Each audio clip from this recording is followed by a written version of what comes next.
Alrighty, good morning. It is Friday and we are well into September. You know what? This morning, the sun was up before the show.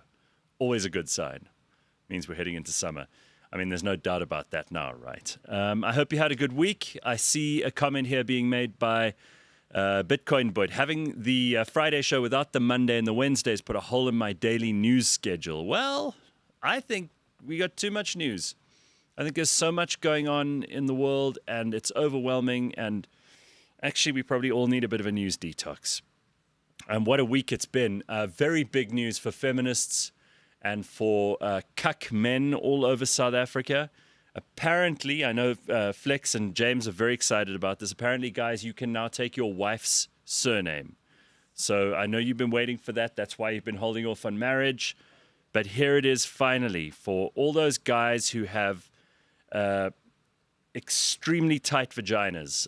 Great news for you that you can be progressive AF and get your wife or girlfriend's surname. Isn't that exciting? Yeah, I knew that was the biggest news of the week and you needed to hear it. Okay, so there are actually things going on in the world. Apparently Russia, Vladimir Putin behaving very badly at the moment. Rockets going into Ukraine at a rate unsurpassed so far in this war. Lots of noise about that. Lots of noise from Europe.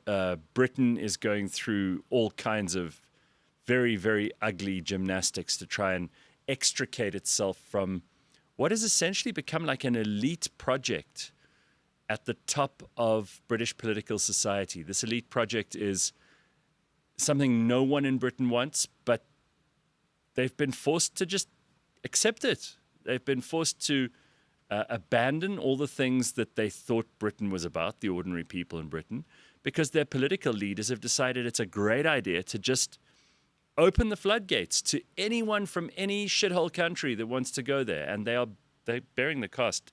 France's government collapsed. I don't know if you saw that this week. It's not just Emmanuel Macron's marriage that's on the rocks, but also his government. I say his marriage is on the rocks because everyone on earth remembers seeing Brigitte Macron smack him when they were getting off that plane. Well, the French people have decided to return the favor, and Emmanuel Macron is not having a great September. So, Nepal. Have you seen what's happened in Nepal? The government there have been run out of town. Now, for anybody who is sick of our own government and thinks that it is time that all these extremely coddled, protected, self-aggrandizing, self-enriching politicians that we've got in South Africa had their comeuppance, there is so much material for you in Nepal. They ran the finance minister out of his office, stripped him naked, and paraded him down the street in, I think it was a sundress, spanking him with whips and bamboo canes, and then they threw him in a river. And I mean, this is like medieval levels. It's like bell of shame levels of retribution. And this is Gen Z, hey? So again, I got to say, I'm hopeful about Gen Z. I'm holding a candle for them. These guys might just be the generation that returns us to sanity. I'm holding thumbs. It certainly wasn't the millennials. It certainly doesn't seem to be the Gen X's. Maybe it's the Gen Z's. Maybe it's the one that comes after that. The group we spoke about last week when it came to careers, Gen Alpha. And then the other big news of the week is this political assassination of Charlie Kirk, which seems to have really caught a lot of people off guard. Obviously, any political assassination is disgusting and uncalled for. You should never have to deal with your adversaries, your enemies, your political rivals with violence. But those words sound like they could have come from any generic politician, right? And they have come from generic politicians, people like Gavin Newsom, who had Charlie Kirk on his first podcast in America. I just love how like podcasts are now the place and the thing. You know, when we started doing podcasts, it's now almost 11 years ago. people would say to me, "What's a podcast?" And now the most famous people online are podcasters. And I think that's entirely by design, because it's one of the few places we can have conversations like this. If you're wondering why I'm doing a bit of a monologue this morning, Leanne had to go and do something, and she had to cancel at the last minute. And that's what podcasts are. They're unscripted and unrehearsed, and we get to talk about the stuff that is going on in the world. We get to talk about the things that affect you and me. We get to talk about the things we care about, and we don't have anyone telling us, you've only got 10 minutes to do this. Commercial breaks, news, sport, traffic, weather, interruptions like I used to have to make you suffer when I was still on radio. Charlie Kirk kind of started as a podcaster, radio guy, but I think it's probably appropriate to give a little bit of background, because I've been astonished. And if I've learned anything from the ugliness of this Charlie Kirk assassination, it is how many young people in South Africa, and by young I mean people younger than me. Anyone who's under my age is young to me. Anyone who's 1 year older than me is old. I have seen an extraordinary outpouring of real anger. Thank you, James. I've seen a real outpouring of anger. I've seen a tremendous number of people who I had no idea even knew who Charlie Kirk was. Now, you might be an American political pundit of a kind. You might find American politics as fascinating as I do. I try to steer moderately away from it, because I don't think it's everybody's cup of tea, I don't think it's something that everybody cares about as much as I do. But evidently, this guy struck a chord with so many people all over the world.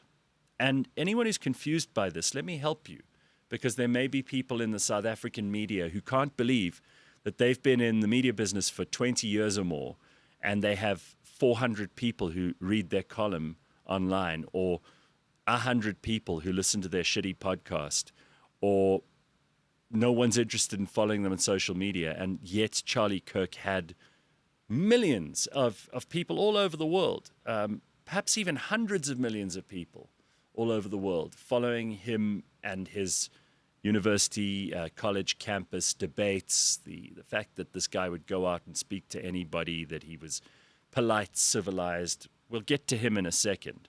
But I'm astonished, I really am, by the number of people in South Africa who've been posting about this, because it's clearly affected them. It may be a majority of males. I don't think that would be a bad guess, but the numbers, I really am astonished. There are people who have followed me, who I haven't really been paying attention to. I see posting this stuff, people who I didn't even know had political opinions. So clearly, what someone like Charlie Kirk, and there are a few people like him in the world, are able to do is make that connection. And it's evident to me that he made a much bigger connection all over, not just in America, than very many people are comfortable with. It's also striking that there are not so many in my feed. I, as you know, I don't follow people just because they follow me. I also don't see any posts or replies from people who I don't follow on X, for example. On Instagram, I barely see any negativity, but there are certainly places. Apparently Blue Sky, which is the American leftist social media platform now, since they don't like Elon and they wanted to get off of X, they've gone to Blue Sky. Apparently it's just full of truly demonic, deranged ghouls and goblins who are reveling in the death of a father of two and seemingly the most decent and polite person. Now, you may not have agreed with Charlie, and I hate that this even needs saying, but clearly people are stupid, so I'm going to say it. If someone disagrees with you, often that is an opportunity for one or both of you to learn something. If someone is smart and they are able to use words to demolish a shit argument, then you can learn from that if you're not the winner of that argument. And if you can teach them something and make a truly smart person like Charlie think twice about things, then that improves everybody, surely. The line that Voltaire, the great French philosopher and literary genius, wrote was that I may not agree with what you say, but I will defend to my death your right to say it. And when you actually see someone being shot, it's harrowing. I mean, there's no way you ever get over it. And I know that there are people who want to equivocate and say, well, every shooting is bad. It's particularly bad in this case. This guy was not running for office. He was not a politician, right? He may have been involved in politics. He may have started a movement that got young people in America interested in particularly conservative politics. He may have been a massive voice for conservative values, for the Second Amendment, for the rights of unborn children, for Christianity, for American values, for the family. If those things offend you, cool, let's have a discussion about it. That was always his attitude, and he would take all comers. It is horrifying to me that it needs to be said that the answer is not violence, that there are people who actually have been so suffused by the kind of permission structure that has been created by the sorts of people who say things like words are violence, that this needs saying is outrageous in some ways. But the other thing I've noticed is that people want to see truly good people in the media, in politics, in society, heading up families. And it appears, I never knew Charlie Kirk. We were in communication, I think, on email about 3 years ago, and we were trying to set him up for a show, and it just didn't happen for various logistical reasons. But he seems to have been a really decent guy, a guy with good manners, a guy who loved his family, who was deeply religious, who had a moral compass, and who didn't have any ugliness in his background or in his character. And people will say, well, he said incendiary things. But that is not a stain on anyone's character. There are so many people who are criticizing Charlie, perhaps reveling in his death right now, who themselves are just morally deficient people. They may not see it. They may think they're very good people. And so many people do when they're online, because you can hide behind anonymity. You can claim a history that you weren't participating in. You can give yourself credit for stuff you didn't do. But this seems like a good guy. If anything, the only clips I ever saw of him, which may be interpreted by emotionally unintelligent people as incendiary or adversarial, are the clips where he wins an argument and it makes the other person feel bad. But I'm afraid that's what adults do. And if you want to be an adult in the fast-moving world of political debate, of news and information, of media, of sharing your opinion, of being an influencer, if that's all you want, then you've got to take the punches and you've got to develop a bit of a thick skin. That you have to give up your life is maybe a step too far. But as someone who, I don't know how I could live without sharing my opinion, and I have a feeling that that's probably how someone like Charlie would have felt too. Again, it's not for me to get emotional. I don't get emotional about people I don't know when they die. If I've met them, perhaps I'd feel a little more. I'd feel like I needed to shed a tear or genuinely display some of my own feelings. I don't have any of those, but I will say that free speech matters to me. It has always mattered to me. I think it is the most valuable weapon in our arsenal against lies, deceit, being duped by people who have power, being able to stand up for ourselves, being able to do good in the world. Truth only thrives in an environment where people are able to articulate in words what they think in their heads in quiet moments and lonely places. And I don't have anything to say for those people who are genuinely happy that something like this assassination happened, because I block people like that now from my life. It used to be part of the fun, was kind of taking them on and telling them why they're awful. But I just don't believe it's worth filling my day or yours, and you should do the same. Take the opportunity of something like this to just block and delete those people from your life. If they are genuinely ghoulish and find it empowering and exciting to enjoy someone else's death, then get away from them. We don't have to listen to everybody. There is enough stuff on the internet for you to pay attention to that is good, that will add information, entertainment, inspiration, empowerment to your life. And those people display in these kinds of moments how utterly deficient they are. I would rather have one articulate, brilliant, principled person like Charlie Kirk in the world than 2 million people who would revel in his death.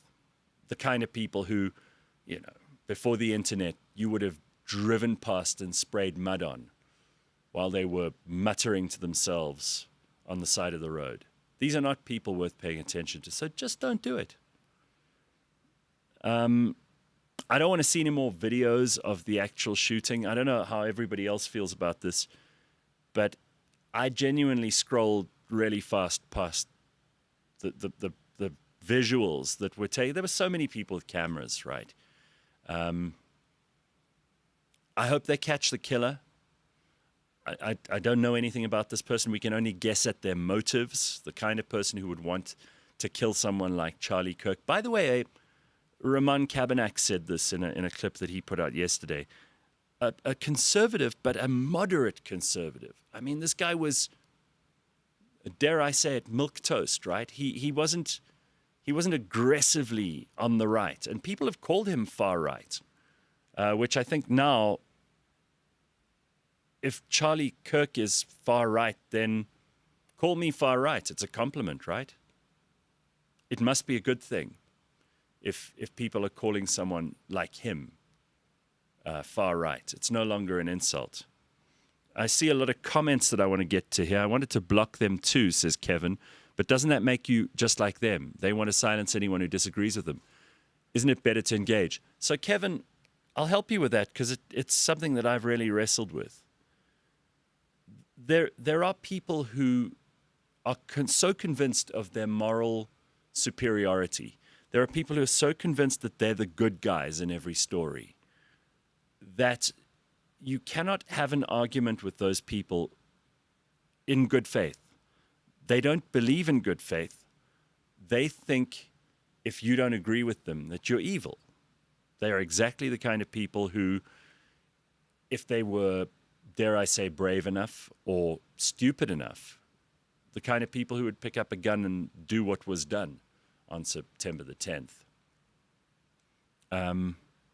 So block them, because you've got to remember, like, you are not responsible for everybody. You can't be, right? Anton Taylor, who's going to be on our show, I think next week, James said, he put out a clip which I thought was very, very interesting. I'm going to play you a little bit of it because it may help you to make these decisions. Just, you can't be everywhere. You can't deal with everything. You've got to choose what you care about. Just like I choose what I care about for the show, and hopefully you care about some of it too. Otherwise, we wouldn't be here together on a Friday morning, right? And Anton said something similar. He said, we need to get rid of the feelings that we must accommodate everybody. Remember, if you try to please everybody, you end up pleasing nobody. And essentially, he's sick of people who police other people's posts online. Take a look at this. See if you agree. Charlie Kirk got assassinated yesterday, and a lot of people who I hold in high regard have been really upset about it and have posted condolences and rest in peace and so on. And it's made me realize that you know who the most annoying people in the world are the people who go, why are you posting about Charlie Kirk, but you're not posting about other causes? Why are you not posting about the other deaths? Because you don't have to.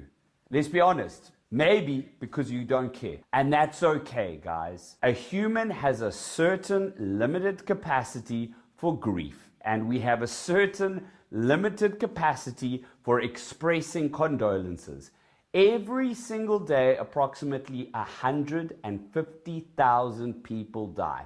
Every single day. You're allowed to pick and choose. In fact, you have to pick and choose. You can't post 150,000 thoughts and prayers every single day. So you have to be selective. And it means you have to leave out some really bad things that happen and injustices and, people who didn't deserve to die and all sorts of terrible things. If you don't care about Charlie Kirk, just don't post about him. I'm South African. I never really followed him. It seems that politically me and him are not really on the same page. And I'm more tied to what happens in South Africa. So I get more upset about what's happening to our women and children and about gang violence and people killed in crossfires in the Cape Flats, which is very close to where I live.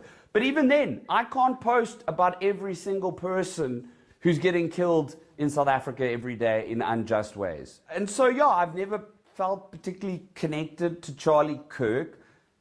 So I'm not going to post a condolence video about him. But fuck, guys, if somebody wants to post about him, please, just let them. Yeah, it seems so obvious, right? I don't expect everyone to be an expert in this because the internet has made everybody content creators and the internet has made everybody broadcasters. And the internet has made everybody influencers, even if it's to 4 or 5 people. And some people are just wholly unprepared for that responsibility. Of course, they've been in insurance their whole life, and now suddenly they're expected to post reaction videos to major political events. Of course they're going to be fucking terrible. It's just not everybody's strength. And you don't have to be.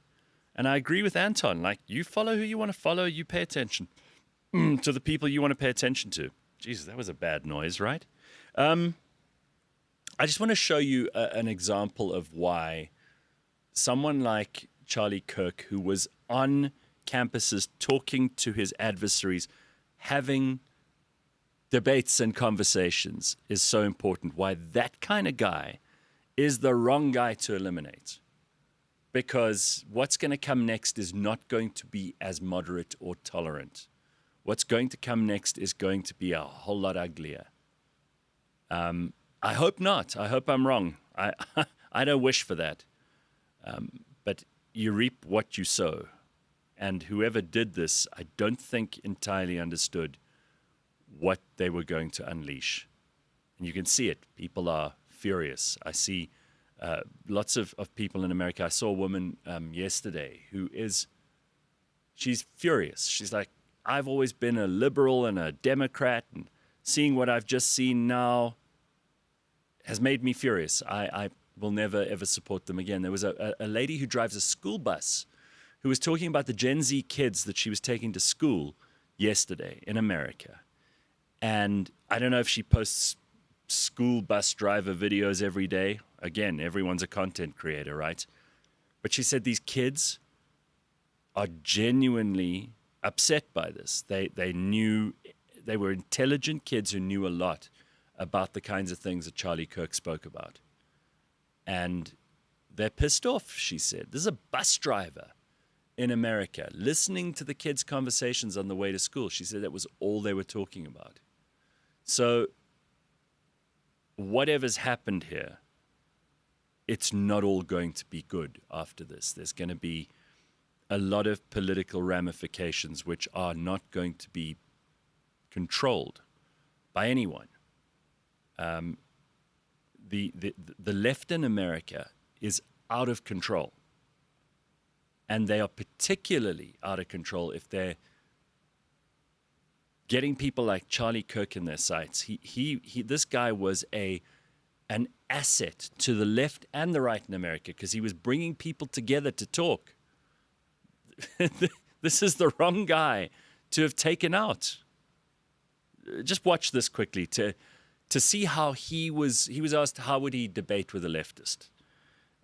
In other words, someone completely opposed to his worldview. And again, this kind of sensible answer is often what's missing from politics. This guy was there to do that, and now he's no more. On the topic of the left, what is your single most or best advice that you would give to somebody or a student or anyone who wants to engage in a debate? Well, ask questions, be civil. They won't be. Do not engage in ad hominem attack, even if they do. Use humor and wit where possible. But also understand that we're going to have the best data, facts, logic, so on and so forth, and they will immediately try to attack your intentions.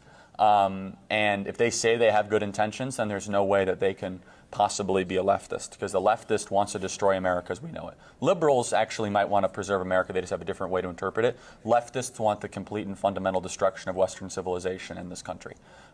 They think capitalism is a mistake. They think we lived in a rigged patriarchy. They think the Judeo-Christian construct is evil. They want to burn down everything that we love and we hold dear. And we can have a civil conversation about it, but we have very little to agree on. That's the guy who we need to eliminate. Veronica says, all of a sudden Gareth's a psychic. As in what? I've never heard of Charlie Kirk before yesterday, says Miggs, but thanks for the explanation. Pumlani says, main character syndrome. Everybody thinks their opinions matter. Yeah. Listen, you're not going to change that. There's an interesting clip that I saw about how you can tell if someone's unintelligent. I thought this might be interesting for people. By the way, we've got Dr. Hanan coming on in a short while. He helps us to understand so much of the craziness that's going on around us. And I use that word crazy advisedly because there's genuine crazy that's happening in the world. And then there's the kind of crazy that I love from the comments section. We'll get to that in a short while with Dr. Hanan. But take a look at this because I often think that intellect and intelligence are different things, right? Maybe it's just a definition I apply because I love categorizing stuff in my head. An intellectual is someone who thinks deeply about things, who puts out publicly valuable, new, novel, thoughtful, nuanced ways of seeing the world. An intellectual. An intelligent person is just someone who is able to think quickly or think at all. This guy has maybe given me a different interpretation, and he's quoted some older and smarter people, Bevan and Camus. Maybe this helps you with the definition, because often we say, oh, that person's just dumb, or and maybe they're not dumb, maybe you're just smarter than they are. Maybe how you calibrate intelligence isn't just down to the way people behave and the things they say. I don't know, but this definition may help you. somebody is unintelligent, like lacking in intelligence. And this goes back to a simple quote by Ernest Bevin, who once wrote, "An unintelligent person is always looking for a scapegoat." And what he meant is that a sign that somebody is lacking in intelligence is that they blame their problems on others. An intelligent person, vice versa, is self-critical, introspective, self-reflective, able to work on themselves. In fact, a simple sign that somebody is intelligent is that they are willing to change their mind, that they don't simply try to blame other people for their issues. They don't need real or imagined enemies to feel better about themselves. An intelligent person, as Camus once said, has a mind that is critically engaged with itself, analyzing and looking at the world through a questioning lens. But an unintelligent person simply blames the world and blames others. They are always by definition right because everybody else is always wrong. Yep. There are a couple of interesting comments from people who woke up very, very early this morning. Dudes are flying American flags outside their homes. I assume that's a bad sign. This is all, obviously, there's always a lot going on in America. We must never forget that just a few months ago, I think he's been in office now for 8 months, but, this time last year plus 2 months, Donald Trump was very nearly killed. And I think there are people in America who are they've had enough. And they know what it is to be American. They believe in family and in God.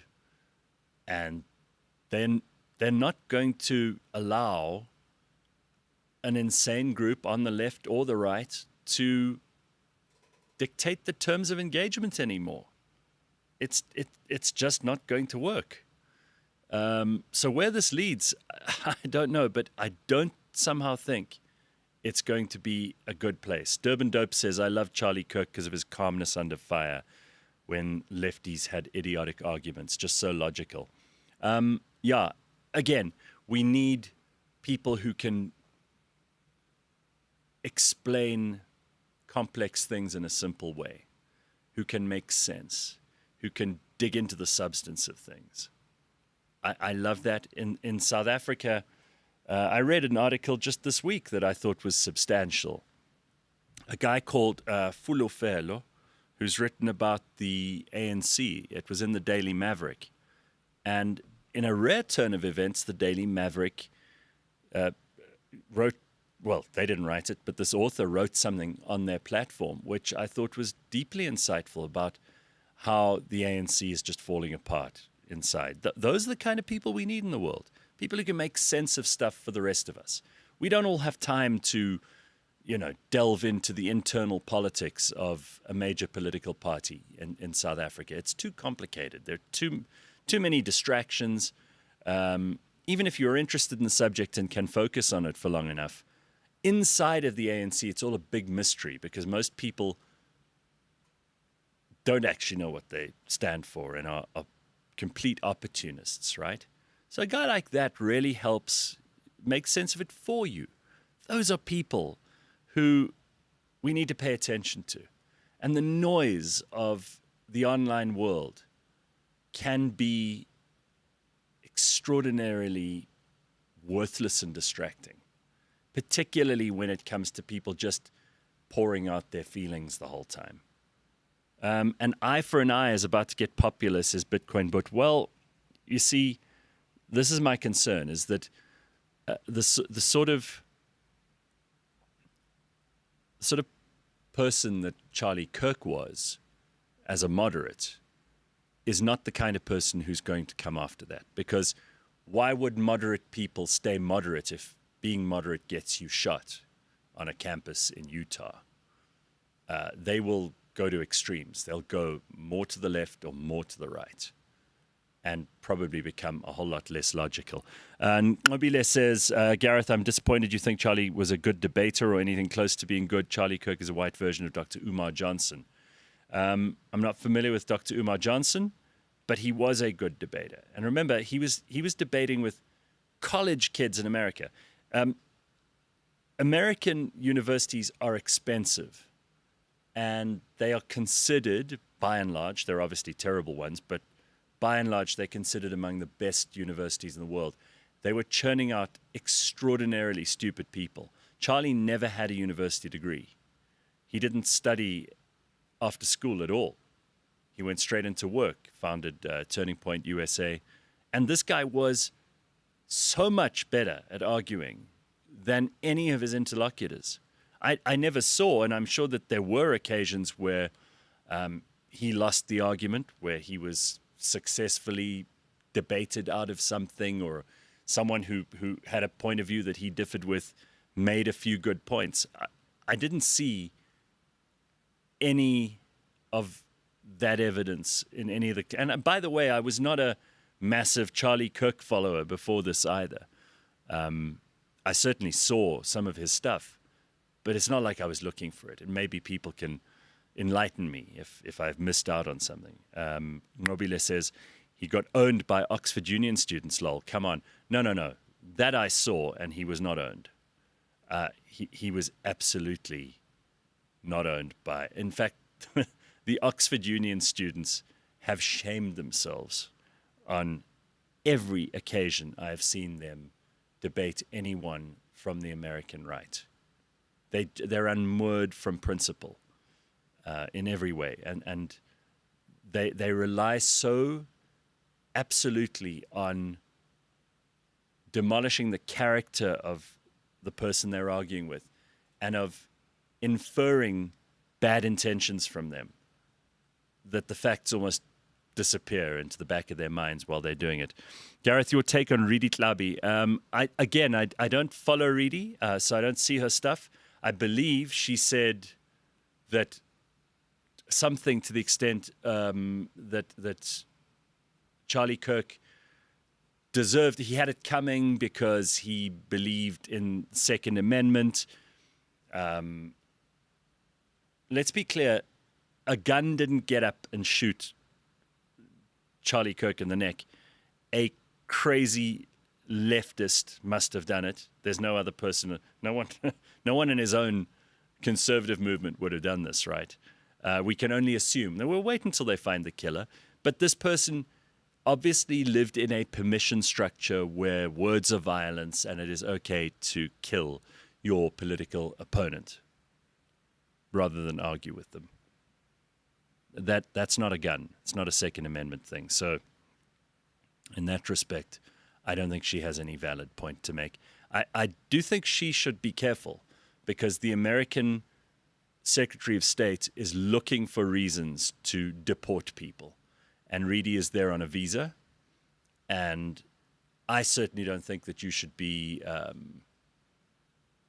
hounded out of a country because of your political opinions. But America gets to make the rules for people living in America, just like South Africa does here. And South Africa treats some people extremely well and other people extremely badly. You could argue that we don't give foreign visitors to this country any advantages whatsoever. We treat them as second-class citizens. That's what countries are allowed to do. Not all countries are going to treat every visitor and immigrant like they're a celebrity. Okay, was a brilliant debater and had cold, hard facts and a stance and opinion. What made Charlie Kirk good, allowing people to have their say and then marginally agreeing with certain points, but he fought the fact. Kevin says, no, hang on, it's Yonder. That Umi's a very, what? I'm not sure what that means. Very small-minded view, comparing him to a person like Umar, who is divisive and wants to be famous. Umar has more likeness to Malema with better delivery. I heard that Charlie was shot while he was defending the rights of Americans to own guns. No, he did this all the time. He was on campus all the time. Turning Point USA was about growing a young conservative movement. It seems to have been, you could argue that it was the most successful movement for young people in America in the last 20 years. There hasn't been anything like it. he wasn't shot while he was defending the rights of Americans to own guns. That was one of the things he believed in. But he was actually, at the time, as I understand it, the news reports are that he was actually debating trans gun violence. You know, there was an incident at a Catholic school in, I think, Pennsylvania about 2 weeks ago, where a transgender lunatic who was clearly mentally unwell went into a school and shot a whole lot of school kids.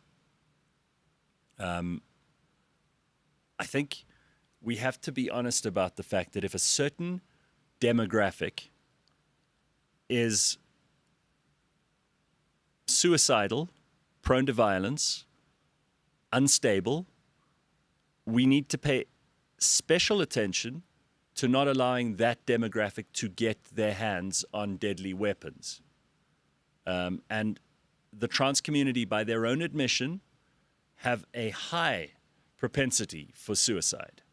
That is one of the arguments that trans people use to explain why they need to be called by their pronouns, why they need people to grant them special privileges, is because otherwise they'll kill themselves. You hear often that if they are denied the right to seek transgender surgery, that they will kill themselves, that if they can't have hormones that will alter their bodies and minds at a crucial age where you're becoming a man or a woman, that in some way this will hasten their route to suicide. This is what transgender people are saying. So if that's the case, then that group should not be anywhere near firearms, because they'll hurt themselves and potentially hurt other people. And we see actual evidence of this happening now. Charlie Kirk was talking about that, apparently at the moment that he was shot. Anton says, we live in Indonesia, and in the recent protest, we as expat foreigners were not allowed to get involved. This is how it should be. If you live in a country other than your own, you shouldn't cause trouble. Yeah, I think that's acceptable. If you're a visitor in someone's home, you behave yourself. You don't make the rules, and you don't go around trashing the place because you think that you have the right to an opinion. It's amazing to me that people will go from a place like Syria or Venezuela to America and then abuse the rights that they didn't have in their own country in America. They'll complain about the government. They'll want free things. They'll talk about oppression. But they've fled a country where they didn't have the right to protest those things. You know, if you want to move to a free country from an oppressed country, you be fucking grateful. They don't have to have you. And the same goes in this country. You know, if you're going to come here and you're going to try to destabilize South Africa, you're going to involve yourself in our politics, but you're from America, China, Europe, wherever the hell you're from. That's like going into someone's house and taking a piss right in their kitchen. You don't get to do that. So I don't think anyone should be arrested, but they have the right to say to you, you're not welcome in my house anymore, right? What's that? Oh, Hanan. Geez, you know what? If I needed anybody in my morning, it would be Dr. Hanan. So, Doc, welcome and happy birthday for yesterday. Thank you very much. Thank you. How are you, Gareth? I'm lekker, man. It was also Kate Turkington's birthday yesterday. She's a sprightly 91 years old, and you can find her show here on the Real Network among all the other great shows. New episode today, says Producer James. Thank you, Producer James. All right, so Dr. Hanan, we've got lots to talk about this morning. We've been bouncing around this idea of the internet, of AI, of psychology online. I was struck yesterday by, the kind of political division and the sort of activism that happens online, and how it actually gave me pause to block and remove people who I don't want to hear from anymore, who I just think are not necessarily a great influence on the world, that are not making my life better. And then somebody in the comments said, is that the right thing to do? Because surely you're just shutting yourself down from people who you disagree with, and you should be engaging these people. But we all have a limit to how much we can take on in a day, how much. You always talk about coin theory, Dr. Hanan. So what's the right approach here? Should you be exposing yourself to everything? Can you worry? Do you have the capacity in your life to worry about everything that is in the news, everything that people are talking about? Or are you able to curate your online experience like you do your real life? Choose your friends, choose the people you want to work with. Right. So for those who aren't familiar with the coin theory, the idea is that we are all, the common denominator for everybody is what we are. We all wake up in the morning with 24 hours. We've got 100 coins to invest into whatever we want during the day. Once those coins are up, your body goes good night and you wake up the next morning with another 100. The problem is when you've run out of coins by 12 o'clock in the afternoon, now you've got no more energy to give to anything, and then you've got to steal your coins from something else. So you've got to steal your coins from your family, from your health, from your sense of purpose. You've got to steal your coins from things that are valuable in order to deal with the fire that's burning or the issue and the challenge that's in front of you. And the difference between successful and unsuccessful people is successful people invest their time and energy into things that create value, whilst unsuccessful people sleep 18 hours in the day and therefore invest their coins into things that create zero return on investment. Ideally, you want to wake up with 100 and go to bed with 101 coins plus, as opposed to wake up with 100 and go to bed with 99 minus. Because what ends up happening is then you run out of coins and you got, again, no more coins to give. That's where depression kicks in, anxiety, or all mental health issues, because then you act on emotion. Think about what happens to people when they're hungry. Think about what happens to people when they are depleted, when they haven't slept. They start acting on emotions and hence irrationally as opposed to rationally. Now, where should you be investing your coins? So I'll say it, and I've said it to you before, but I'll mention it again. Value can only be assessed against the context of a goal. Value can only be assessed against the context of a goal, which means invest in line with where your goals lie. So if I want to improve my life, I want to invest into things that make my life better. And you always judge whether you invest in your coins wisely or whether you're creating results in your world, results in when it comes to your relationships, results when it comes to your health. So nobody can tell me that they're unhealthy, yet they're investing their coins wisely. Nobody can tell me that they're financially insecure and tell me that they're investing their coins wisely, because investing your coins wisely is completely aligned to the results. But to go back to your question, where should you be investing your coins? Ask yourself, is that person or that thing that I'm investing into, is it making my world better? Not necessarily agreeing with me, but is it making my world better?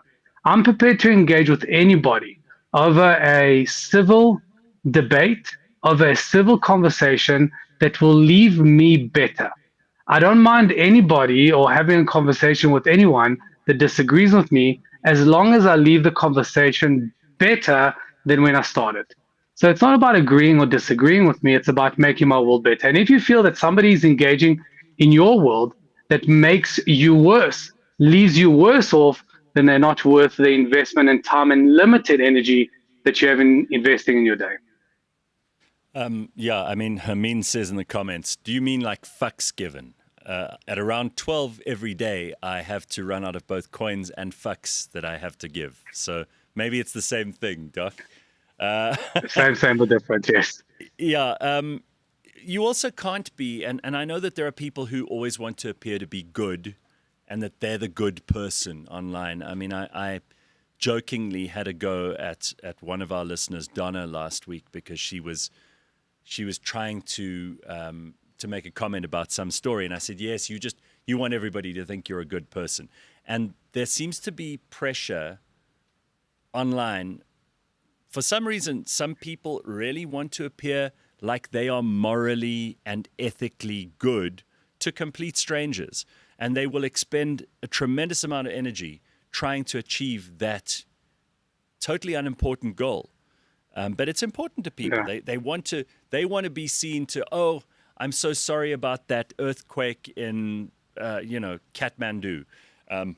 Oh, I'm so sorry about the riots in Nepal. Oh, I feel so bad about the people who were caught under that volcano that exploded. They seem to think that that is going to grant them coins in return from strangers. But of course, online compassion is as valueless to the person who's postulating it as it is to the receiver who didn't ask for it. Completely. Gareth, it's like monopoly money. If you win a monopoly, it doesn't translate into real life. And back in the day, obviously, we all want to feel important. So back in the day, you felt important amongst your peers in your classroom, in your workspace. Now, since the kind of the explosion of social media, I can feel important to millions and millions and millions of people, the audience that's in front of me, which is completely endless. So if I say something smart, I can get, I don't know, however many likes and however many thumbs up and however many friends on Facebook. But you got to realize, people, you have to realize that that does not translate into real life. When you win at FIFA on Xbox, it doesn't translate into real life. When you get points on Fortnite, it doesn't translate into real life. And getting likes and thumbs up and 1,000 extra followers or 1,000 extra friends does not translate into the real world. You walk out your door and you're just as much of a stranger as whether you had 1,000 likes or didn't get those 1,000 likes. Start working on things that align with reality. Don't marry the fantasy of what you think it would look like, rather marry the reality of what it is. And the reality is the people that are closest to you. Ask yourself, if you are in trouble, if you have a puncture, if you are ill, or if you are going through financial difficulties, or if you're having conflict with somebody, who would you call? Out of the 1,000 friends that you have on Facebook, who would you call that will come to your aid? That's the real commodity. That's the real asset in your life. And if you can answer that and say, well, nobody will call me, I don't have anybody that I can call on to that will come to my aid, that's real. And I hope that you're investing your coins into things and people in your world that you can call on, especially when you're in trouble. When things are good, when everybody's in Disney World, everybody loves you and everybody is acknowledging you. But what happens when things are not so good? What happens when you're in trouble? Who's going to call you then? Ask yourself that honest question. Hopefully you'll give yourself an honest answer. Somebody sent me a clip yesterday of, I'm not sure what this podcast is. I haven't seen it before. And there's a woman on it who talks about emotional immaturity, which I thought would be interesting. I just want to play it for you and then maybe have your comments, because this really is something that we've spoken about a couple of times on this show. You always say, Dr. Hanan, and I quote you to everybody who wants to hear it or doesn't, that you can't make decisions based on your feelings because your feelings are always changing. And I think she makes a similar point in a slightly different direction. Have you got that clip for us? Them, reality is optional. Oh. They decide what reality is based on how they feel. So if I feel that you're disrespecting me, you don't love me, that's a fact for the emotionally immature person. They're not objective at all. And there's no taking them off that. There's no changing their minds. No, because they deny, dismiss, or distort any information that they don't want to hear. And if you are the kind of person who is self-reflective, that's almost impossible to get your head around, that someone could do life in that way. Or not take it on somehow and take on the burden of being the fixer. Precisely. Them, reality is optional. So I thought that was a very valid point that she makes. I don't know who she is. I'd love to give her credit. In fact, I'd love to listen to the whole of that podcast because it sounds like it's pretty interesting stuff. But this idea that some people consider reality optional, that their entire experience of the world is first and foremost dictated by their feelings, and then they construct a reality based on that instead of the other way around, where reality informs you about what the real world looks like. All right. So we've said it many times, emotions are just pathological lies. And people will say, well, Hanan, I can tell you experiences where my emotions were right. And my comeback is always, well, pathological lies also sometimes tell the truth. The problem with pathological lies is that whether they lie or tell the truth, it sounds exactly the same. And feelings work on in the same capacity. Whether I feel anxious for the right or the wrong reasons, it feels the same. Whether I feel sad for the right or the wrong reasons, it feels the same. And what we do with pathological lies, we don't trust them, and we should follow the same advice for our feelings. So the difference between children and adults talking about emotional immaturity is children really trust their feelings. They believe their feelings are facts. So if I'm sad, I've got a reason for it, and it's facts, and it's factual. And if I'm anxious, I've got reasons for it. And you know the saying, if you look, you shall find. If I'm sad and I look for reasons as to why I should be sad, I will dig and I will find. If I'm anxious and I believe that's my reality, I will look for reasons of why I should be anxious, and I will dig and I will find. Adults don't use their emotions as barometers to judge whether they're doing the right or wrong thing. They judge whether they're doing the right or wrong thing based on results. Am I getting the desired results? Am I getting healthier? Am I getting wealthier? Am I in better relationships? That is the judge. That's the God that's going to judge whether I'm doing the right or the wrong thing, not my feelings. Feelings are irrelevant. That you must understand. Feelings are descriptions that you come up with in that particular moment, and that can change with a cup of coffee, that can change with a good night's sleep, that can change with a good phone call, bad phone call. So feelings are so frivolous and flaky and completely unreliable. How can you use your feelings as a guide to tell you what you should do? It's not the feeling that should guide you, it's the framework that's aligned with your goal that should guide you. Love it. All right, Doc, have an excellent weekend and enjoy your birthday weekend. Thank you, Gareth. We'll catch up with you next week. Thanks so much. Dr. Hanan Bushkin, See you. who is our resident shrink. We need him more than we think we know. All right, so I see lots of people going on like a bat out of hell in the comment section. Why is Gareth so soft, but the doctor isn't, says Christoph. Have you got problems there with the levels? Testing, 1, 2, 3, hello. Oh, Ben, Jesus, where did you just jump out of the sofa? I just crawled under from where there. Yeah, I sleep there at night. That's why there's a stray sock. Ben has been living in the studio for the last few weeks. People don't know it. Sorry, I'm going full uncle today. I'm just... No, but that hair is coming out, huh? It is coming. Yeah, I it's mean, definitely coming along. I did my 3 months. I got the plasma re-injected into my scalp. I believe so. Cool. Centrifuges and all that shit. You were very proud of your plasma. Very hugely proud. You should be proud. I'm wearing a football shirt after your football fashion episode with Maps Maponyane the other day, Juventus, which I loved. The Juventus kit always gets it right. Yeah, I think if I were an Italian football supporter, I would probably be more of an Inter Milan supporter, but we'll leave it for now. My brother always liked Fiorentina, Firenze, because yeah, exactly. Played there. Yeah. But there we go. I think it's a great shirt. So I thought, in honor of your football show, I'd wear it this morning. Okay. Had a good week? Yeah, trying, Gareth. I had a bit of flu. Hard work. This is weakness, Ben. I don't want to hear about it. It's this change of season respiratory crap. Flex, do we have any time for weakness on this show? No. Have I missed a show? Have I missed a beat? I'm here. Look at me. Okay, well then stop wang. Ah, you asked me how. I just said it's been trying. But I'm very. Are you over it yet? Well, I'm here. I'm happy. It's Friday. Do you take medication for this? Yeah, I went to a doctor who then... What is with fucking doctors, right? I mean, they're essential. I get it. What's the problem? Like, whenever they write you scripts, it's like they're fucking writing a list to Santa.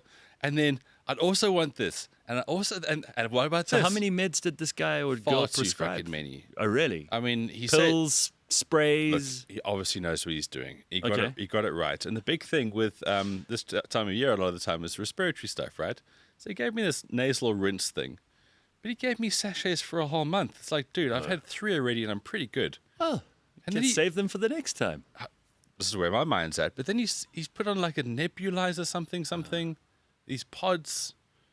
Way too many things to boost my immune system. Hey, they got to get you to spend that medical aid money that the government wants to get their hands on. I don't have that stuff. I'm just going there and paying with... Oh, you pay with cash money? Yeah. And these oaks, they go to town with that script. It's like they're writing a bestseller of yeah, fucking but they're used to markups. people like Leanne coming in there, and she wants overkill. I tell you what, doctors know more. I'm scrutinizing that list. We're gonna have a real chat at the end of these consultations. But I don't go. Like I'm healthy. Like I seldom go to doctors. I don't need to. I know. And I'm very fortunate in that respect. I've had it in my diary for the last, I kid you not, because it keeps moving. Every week I move it to the next week because it's not a priority. but I keep putting in there, go for a checkup, right? I went for my dental checkup the other day. She did a clean. She's like, no, you're fine. I was like, shit, thank goodness I've done that. Because once you've got it in for like 6 months to a year, you don't have to think about it again. And I keep moving this checkup because there's nothing wrong. So I don't need to see the doctor, but you've got to keep track of these things, I suppose. Yeah. But don't you go for all those things where you find out what your discovery age is and like I crap? did those. I always do them around my birthday, just so that I can get the points. Honest to God, I don't care, but I do them for the points. They make you do. So they've changed them over the years. Now they make you do you have to like touch your toes while you're standing with your legs against the wall, which is really not hard. They make you do it. The only stretch I had a problem with was the one where you try to get your hands touching. Most people do because one side is really Yeah, the one side is better than the other. But other than that, I mean, it's not difficult. Then you put you on a treadmill for, I think it's 6 minutes on an incline, and you just have to, they test your heart rate.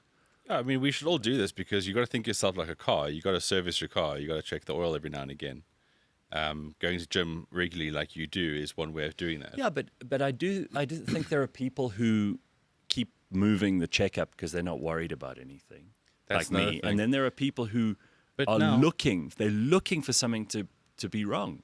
But now we're in our 40s, right? When do they put that fucking thing down our penis? Thing down your penis? Isn't that a thing in your 40s? The fuck are you talking? No! They have to put a thing down your... I don't know anything about this. Urethra, it's like... No. It's for your prostate Surely you got to have something... examination. No. No one's ever doing that. I don't care what happens. I've had conversations with guys in my 40s. I'll have cancer and I'll die of it before someone will put something... What in your... Because, obviously I've got older brothers, right? So every time... Seldom nowadays, but I mean, if I know spend about time the with finger them, up the arsehole with prostate and then chicks. all these oaks are older, and they go, when you get to this age, you have to get this, and this. It's not like they're fucking pulling my leg. A lot of them go through these things. No, Ben. I have never heard of this thing. This you have to get a... What is it?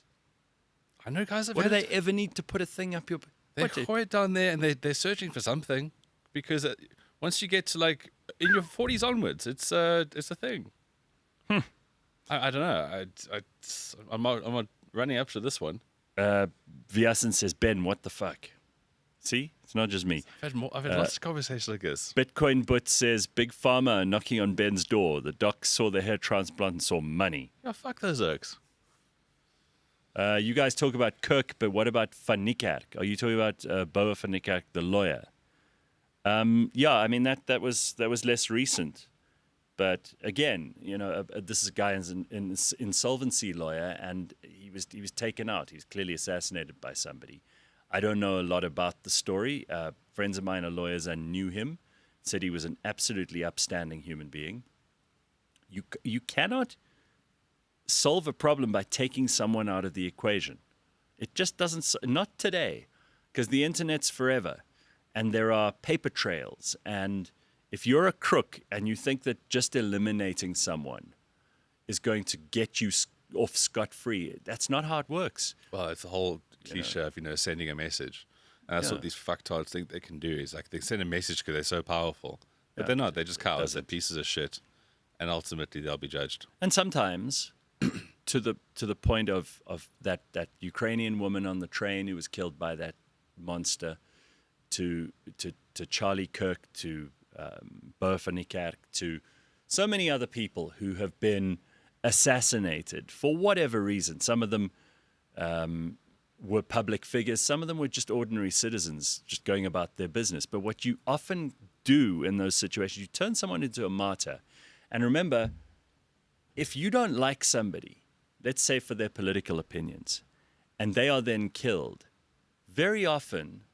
they become more powerful in death than they were in life. I mean, often there are going to be clips of Charlie Kirk going to places they've never gone before, since he's now dead. And they'll be there forever, because the internet is forever. And people who've never heard of him, didn't know about him, didn't care about him, will now hear about him. You're making a bigger deal of him than you would have liked if you were opposed to him. Good luck if that's how you deal with your problems, is by shooting them or pretending they don't exist. Do you have any feelings on this? I've kind of So, waxed lyrical for Gareth, now. I've got so many, and I know you have. And No, go on. I'm just angry. I feel like I'm quite an articulate person a lot of the time. It's just anger. It's just plain anger, which I try to temper with reason and thought, but there isn't any, unfortunately. Some people are just fundamentally fucking evil shits. And I think for many times it just shows how far we've moved away from God and faith and just rational fucking decency. To think that you can now take someone out because of what they say, what they think. It's just like, where are you in the world? And I think what gets me the most is all these fucking leftists. Sorry, I mean, like I said, I battle to articulate this. Who now get on their soapbox and go, "Oh yeah, but Charlie Kirk said this and Charlie Kirk said that." It's like, fuck, get a life. Actually, you know what? Just I'm just. There's something I want to pick up on that you just said now, which I think is useful for us to discuss before we get to sport and all the other shit. There is actually evil in the world. Like there are actually evil people who want to see the bad guys win. And sometimes you don't know, but you might be on the side of evil. Somebody in my DMs on Instagram just this morning, I actually want to read it because I don't want to put words in their mouth. Okay, so while you find as that, they do to me. While you find that, no, it's here. I've got it already. I said the assassination of Charlie Kirk is extremely sad, has political ramifications. Again, not a controversial point of view. Any idiot could have said that. I said what is clear is that free speech is completely incompatible with leftism. Correct. Okay, so again, not a controversial point of view, just a political opinion. Once again, just truth. So this person who I do not know, we've never messaged each other before, she says, this is the guy who said it's okay for kids to die in school shootings and it can be justified. I think the most Charlie Kirk said on that front, and again, I'm not a Charlie Kirk fanboy, so I don't know all of his stuff. He said something to the effect of, the price you pay for the Second Amendment is that some people will occasionally, innocent people will occasionally be shot. It's like everything in the world, everything's trade-offs.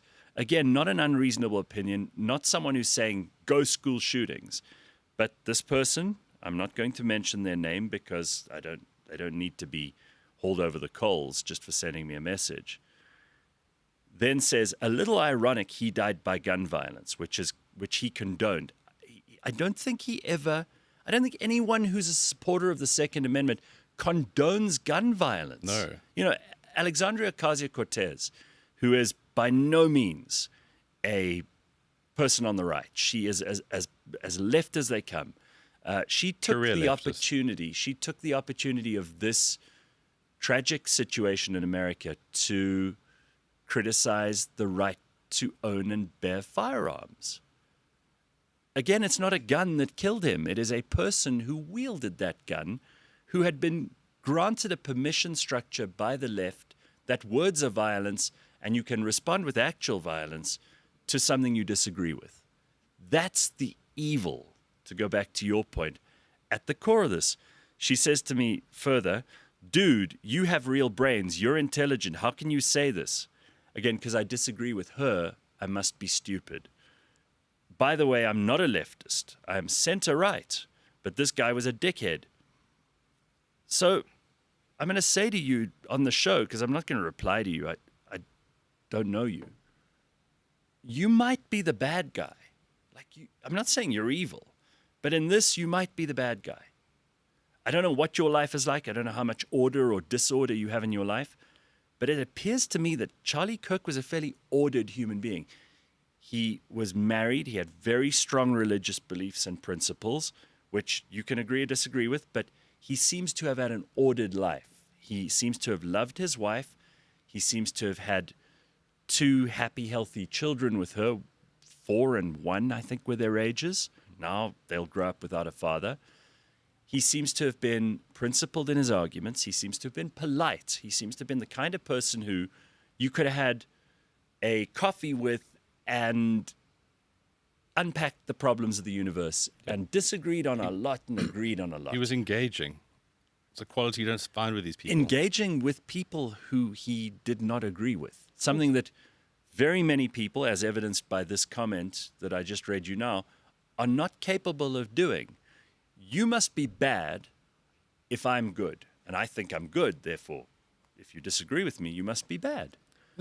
This whole gun argument is so immature. It's like we have needed guns from the beginning to defend ourselves. The shitheads have gone out and changed that. You can't have your rights without being able to defend them. You throw away your guns. What would happen in the Zuma riots if people just threw away their guns? Yeah. They wouldn't be able to defend themselves. KZN would be even more of a toilet. But the thing about evil as well is that it's so easy. It's so easy to fall into these traps. If you look around your life now, whether it be hoes on Instagram, fucking weird TV shows popping agendas, it's easy to sit there and lap it up. It's hard to actually go, you know what? All of these people over here, this is against my fundamentals, so I'm going to stand firm on my fundamentals. But it's so easy to be evil because you go, oh, well, I might as well be with the mob. And that's what evil is preyed on forever and ever throughout society. Well, I mean, you can see it often just by asking questions, which, again, is something that Charlie Kirk did really well. So if you take someone who, let's say, they live in South Africa, and they've bought into the idea that there are oppressed and victims, and that the victim, the oppressed person, must always be the good one morally, and that whoever is oppressing them must be evil. They've bought into that. So you can often figure out how deep that goes, and it's usually very superficial, just by asking them a few questions. You could ask about Palestine and Israel, for example. How do you justify what happened on October the 7th, 2023, if you believe Israel are always the bad guy? Yeah, funny that. Yeah, how do you figure that? How do you support tyrants, countries that do not believe in free speech, countries that do not believe in women's rights, LGBTQ rights, whatever it is that you support? How do you jump that cognitive dissonance between supporting that stuff and complaining about Zionist colonialism on the same hand? You realize quickly after asking them a few questions, they don't have an underlying philosophy. They haven't thought about it at all. They want, as we discussed with Dr. Hanan, they want people to think they're the good guy. Yeah. And sometimes you got to realize, like, your opinion, I've changed my point of view on so many things. To go to Charlie Kirk for a second, Ben, and I know we're jumping around here, but, I used to be very much a pro-choice person when it comes to abortion, for example. I've fortunately in my life never had to deal with the real world ugliness of having to make those kinds of decisions or having to be party to those kinds of decisions, whether by sheer luck or by design. Okay, so sometimes I've been responsible and careful. Sometimes I've just been lucky. I think there are a lot of guys and girls who would say the same. Sure. But I never really had strong feelings about abortion and the rights of an unborn child, for example. And I will say that while I am still largely a pro-choice person, and that people have got to make that decision morally for themselves, I would find it very difficult to build a moral argument for abortion. For me. Certainly not saying that this is true for anyone else. And it's not something I ever felt particularly strongly about. I think now, if you made me argue on behalf of the pro-choice people, I'd have a very tough time. Tougher time, yeah. And that's because of listening to people argue about this, much smarter people than I, often, online. So that's an example of where you change your opinion. So before I would have thought I was the good guy. Now when I look at that issue, I think I might have been the bad guy for a while. And that may change in other arguments along the way. Yeah, there's so many thoughts in my head around this whole thing. I mean, obviously, if I look at my 20s, my 30s, where I am now, I mean, I was a piece of shit, right off, stupid about a lot of things.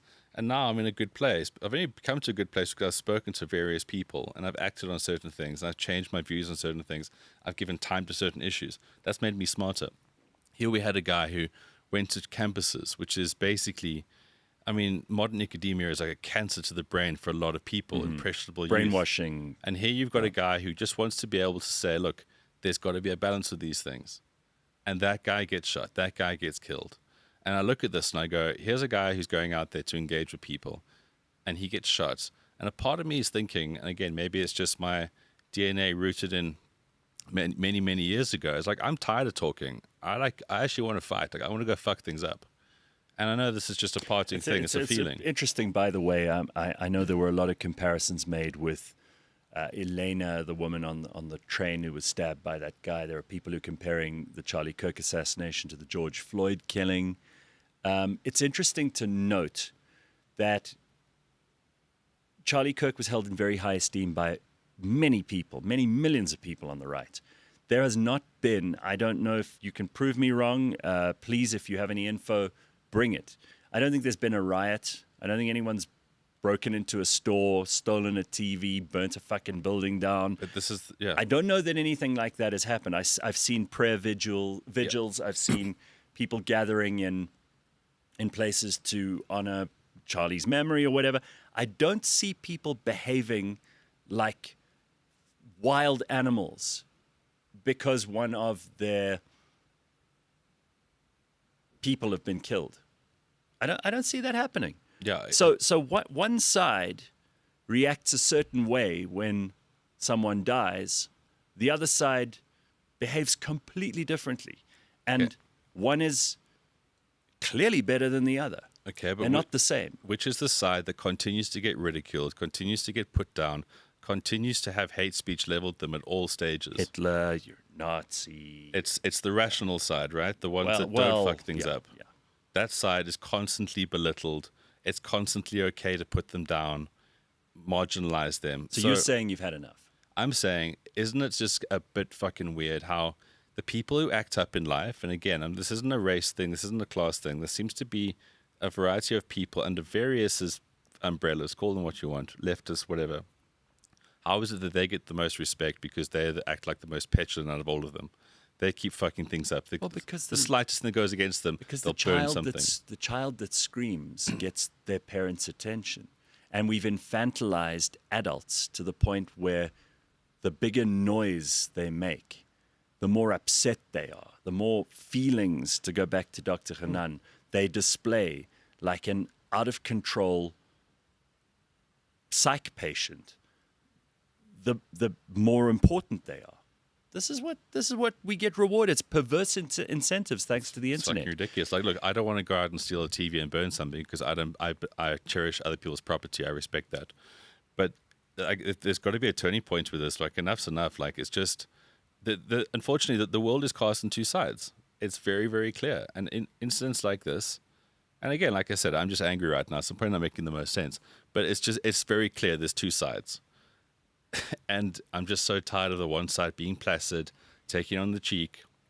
Fuck that. Being adult. I'm so fucking tired of these people and their tirades and just how they offer no value in this world. They offer nothing. All they want to do is break shit down. They envy anything of beauty. They just fucking hate anything that they don't have because they are so useless and pathetic.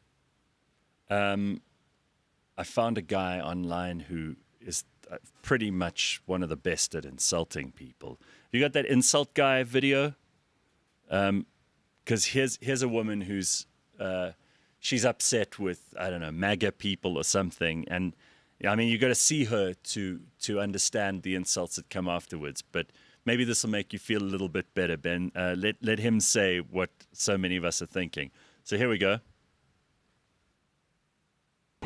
Can somebody please show me a picture of somebody from MAGA that doesn't look like they came from the hills have eyes? I can smell the cat piss, the Winston 100s, and the expired Slim Jims wafting off your video. You look like the type of girl who applied to a strip club, but they only let you dance during the day shift on a Tuesday. I bet all of your kids have you blocked and you blame it on astrology. Ladies and gentlemen, the final boss of the trailer park fight. If you were to tell me that you make dream catchers using old beer tabs and you sell them at the flea market from a table called the Gypsy Den, I wouldn't blink. We all knew that kid from the late 80s, early 90s who had the Power Ranger blanket or the Lion King blanket that always smelled like piss. You are the human embodiment of that blanket. If the people from Hills Have Eyes and the people from Wrong Turn got each other pregnant and then they drank during the entire pregnancy, we'd get you. You look like you drive a 1998 Ford Explorer with empty Suboxone wrappers on the floor. And it smells like Dollar General cucumber melon. You got a body built like a beanbag chair and a face made for radio.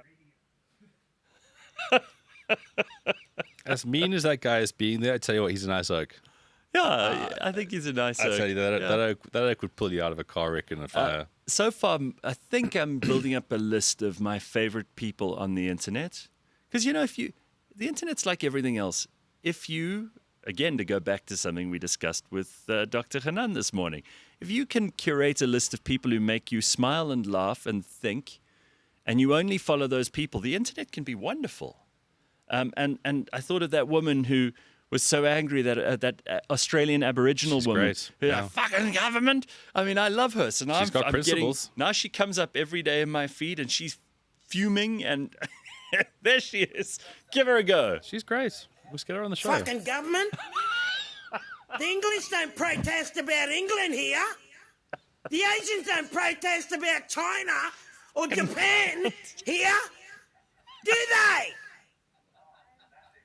But the Palestinians, they come here, they're bringing their shit here, and they're protesting about their fucking country.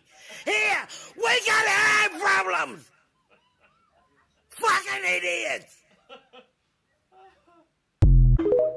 I do love her. I love how artists think the sound to the visual Yeah, is. it's so just getting great. back to that insult guy there. Yes. Can we just point out the fact that bog troll was the one bringing that up? Yeah, he was probably he was you might having a have come perfectly in. You might have come in halfway. So he's talking about a woman who, the girl on the left is just she's reacting. She's the one who posted the video. She's obviously she finds him as entertaining as we do. But in the beginning, there's a bog troll that Ben's who comes talking in about. and generalizes because people are different to her thoughts. They must be terrible. Yeah. So he's having.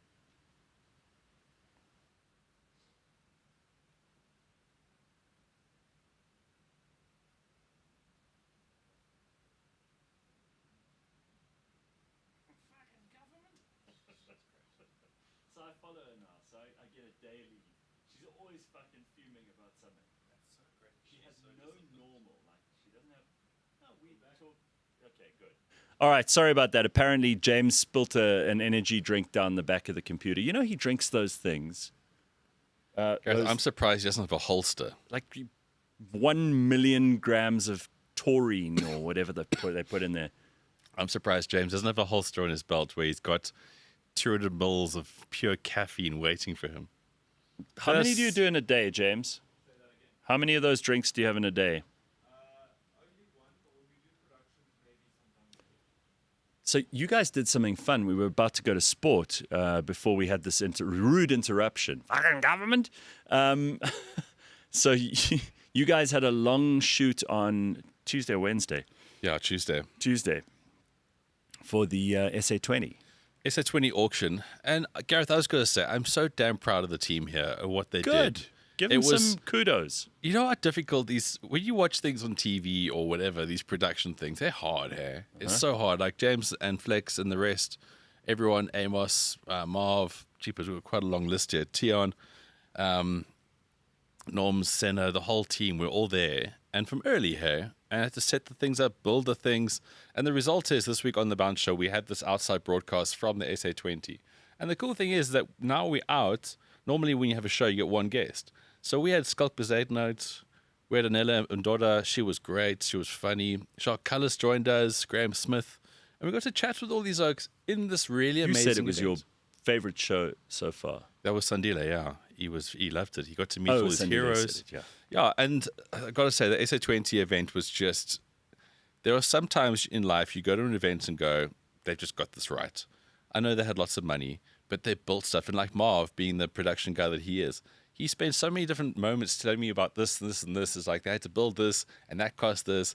But the show was so good. And the auction is so fun. So there's certain big names that come in and everyone's like, there's all this excitement around it. The auctioneer reads a name and everyone goes, ooh. And then bang. Devil Brevis went for 16.5 million rand.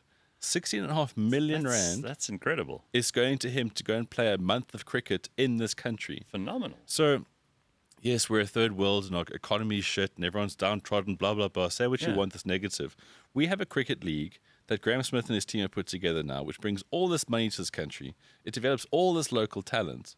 And the very cool thing is we got to be at the heart of this week. Good. To really tell these stories. Like, there's so much happiness in sport. You know, we started the show, and so far to this point, like, I've been angry about stuff. But you look at what sport really does. It just always ties back to these things, and that's why it makes me feel happy. And as if to add to your happiness, rather than take away from it, you're also off to Thailand to play golf. Yeah, I need this trip. So you're flying today? Flying this evening. Going to go to the Switzerland of Thailand. Wow. Yeah, guys, it's going to be a long story. Look, it's a bit rainy at the moment, so hopefully get some dry patches. Uh-huh. But yeah, going with the Thailand Tourism Board, we're going to go see why it's a cool golfing destination. So flying. It's got to be very lush, right? It's going to be super lush, but there's more hills and it's like nice trees. We're about 3 hours inland from Bangkok. Okay. So we're going to play 2 rounds of golf at these 2 very nice places. But yeah, busy few weeks because then I'm going to the Ryder Cup in New York. Jesus, that's fantastic. 'Cause I've That's been- like on your bucket list. Yeah, completely. Because I've been to a European one, but I'm going to go to the one at Bethpage Black. Fantastic. My mate Justin and I are going to go have a good day there and then come straight back and then Singapore Grand Prix. Wow. So seeing the sports. You're crossing the world. Seeing the sports. And you're going east, then you're going west, then you're going east again. Yeah, but always come back where it All right, matters so, most. Huh? so this means that there'll probably be a few shows where Ben won't be here, but don't begrudge him. I mean, this sounds like and Singapore Grand Prix, I mean, I don't really care about Grand Prix, but it's just such an event. It's the night race, and it's such a massive production here. Like Elton John's performing, the Foo Fighters will be performing. So it's a really big thing. And this is where I want to take our sports show a little bit more, to try and do things on a bigger scale. So we'll have a slight production break, a little bit of a new structure coming in now. But let's get into what's happening this weekend, Gareth. All right, Can I let's tell you do what? that. This What do is we got? Another great weekend of sports. The Premier League is back, MTN8 Cup final. There's cricket in the go. Obviously, there's rugby. It's just really damn good. There's even a bit of golf. So let's start with the rugby. Obviously, we lost the All Blacks last week, and it was a bit of a downer. Mm-hmm. We were just shite in the beginning. We were 14-0 down. And Oaks finished well, but just couldn't get back to that lead. So Eden Park, 51 test matches in a row that the All Blacks have just not lost. Not lost. This week, though, they played at the Cake Tin. It's a stadium in Wellington that looks like a cake tin. Their record there is not so stellar. It really isn't, actually. I mean, the last 2 times they played against a pretty woeful Australian team and a shitty French one. But prior to that, they went, I think, 4 or 5 matches without a test win. So the Bok team, this is where it shock horror, the Bok team is very different this week. Rassie Erasmus has basically picked an entirely different backline, untested combinations. Flex, can you just bring that team sheet up there? Where's the team sheet? Because it is... I wouldn't say there's a few tweaks. There's 7 changes, but it is fundamentally different. So they went with the old guard in Eden Park. Andre Pollard's existing centre pairing of Damien de Allende and Jesse Creel. Villiers Leroux on 15. And it was the established kind of, we know what we've got with them kind of thing. This week, Rassie, just swinging dick on a Monday, announced an entirely different team. We've got Sasha Van Gomazulu, who's starting. I like him as 10. I want him to be the future, and I think we've got to give him the chance. This oak is just a mercurial talent. You can use really fancy words to describe him. Lekker oak. I just pray there's going to be less rain than usual, because this guy's talents need to be shown. And then Damien Willems is number 12. And then that is a massive shock, because then Kenan Moody's 13. So those oaks don't play centre with each other. Centres are a... thing about centres being a unit is that they need to work in defence as much as they do in attack. And there are so many nuances, especially at the highest level of the game, around how that can be tested. But then we've got Ethan Hooker on the left wing, who is a phenomenal talent. He's a big, strong, fearless young oak from the Sharks. Apollo Fasi's back at 15 and Cheslin Colby at 14. But then Jasper Wiese, he's come back from headbutting that Italian oak, which was a phenomenal fuck-up, because we don't have an 8th man in the squad. And every time Jean-Luc Dupré gets thrown into the squad, he gets injured, or he's got some sort of voodoo against him. 3 times it's happened now. So this oak's coming straight back into it, and we need it, because a number 8 needs to just get the ball and run very fucking hard into the opposition. And we haven't had that. Sio Khaleesi's a phenomenal rugby player, but he's not a traditional 8 that does that. And also, when it goes to the tackle situation, you need a guy to come in there like a tow truck, like one of those oaks for those breakers from the Boksburg, roll in there with this fucking can of energy drink and just fuck shit up. That's what number 8 needs to do with the breakdown.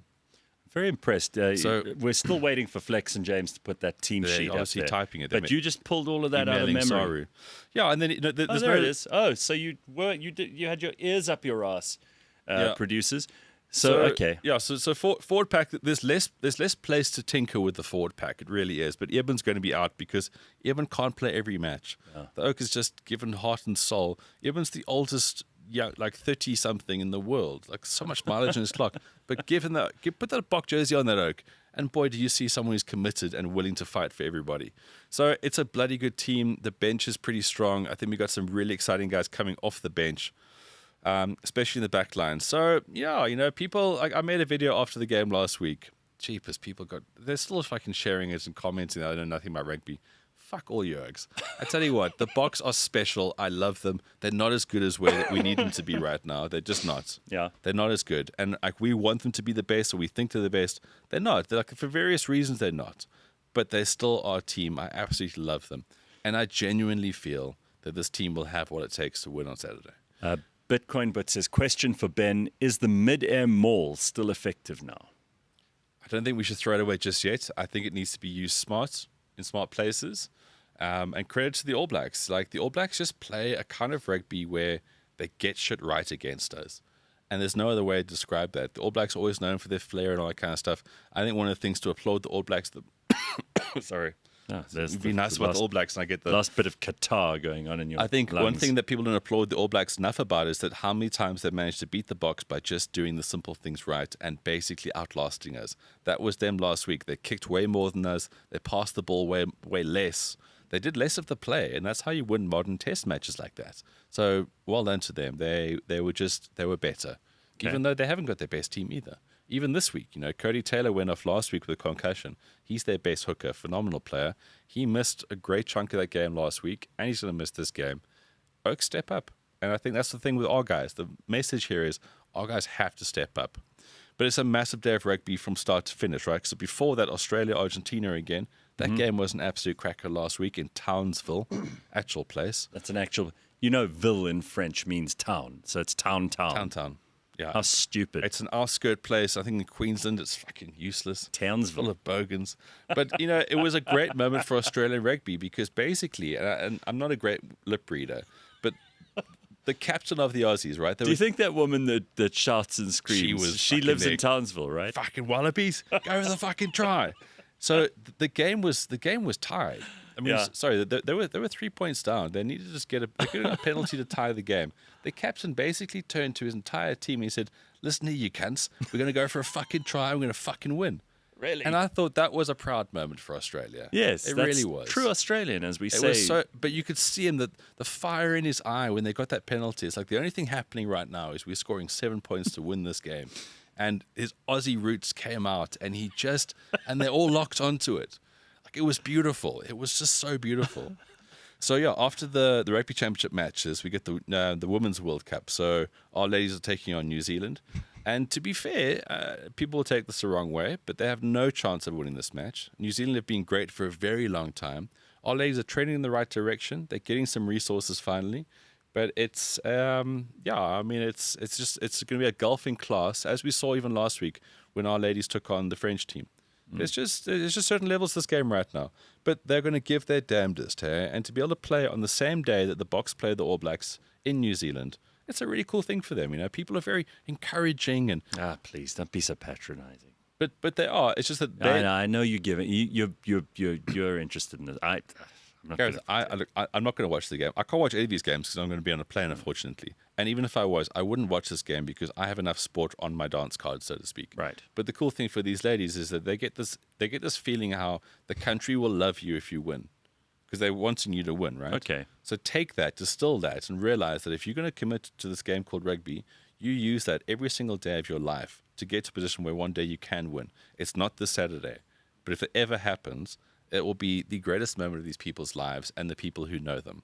And again, going back to this is what sport really is. But then we've got Curry Cup, okay? So again... More rugby. Yeah. So we've got 2 o'clock game, and then 5 o'clock, Lions versus Boerland, Griquas versus the Cheetahs at quarter past 7. Like, what a day of rugby, huh? And then, so football, obviously, MTN Net final, Orlando Pirates versus Stellenbosch. That'll be Saturday at 6. And then Sunday, there's only one PSL game. Sundowns will take on Magesi, Flex's actual team. Magesi, that's what they call. Sundowns. Sundowns is Flex's actual team. Oh, really? I thought we had all decided he's not only an Orbits. No, Flex is eligible to play for Orbits, but his real team that he supports is Sundowns. So that'll be Sunday. Okay. But yeah, big thing is that obviously the Premier League is back. Eligible to play. Are they struggling to recruit players?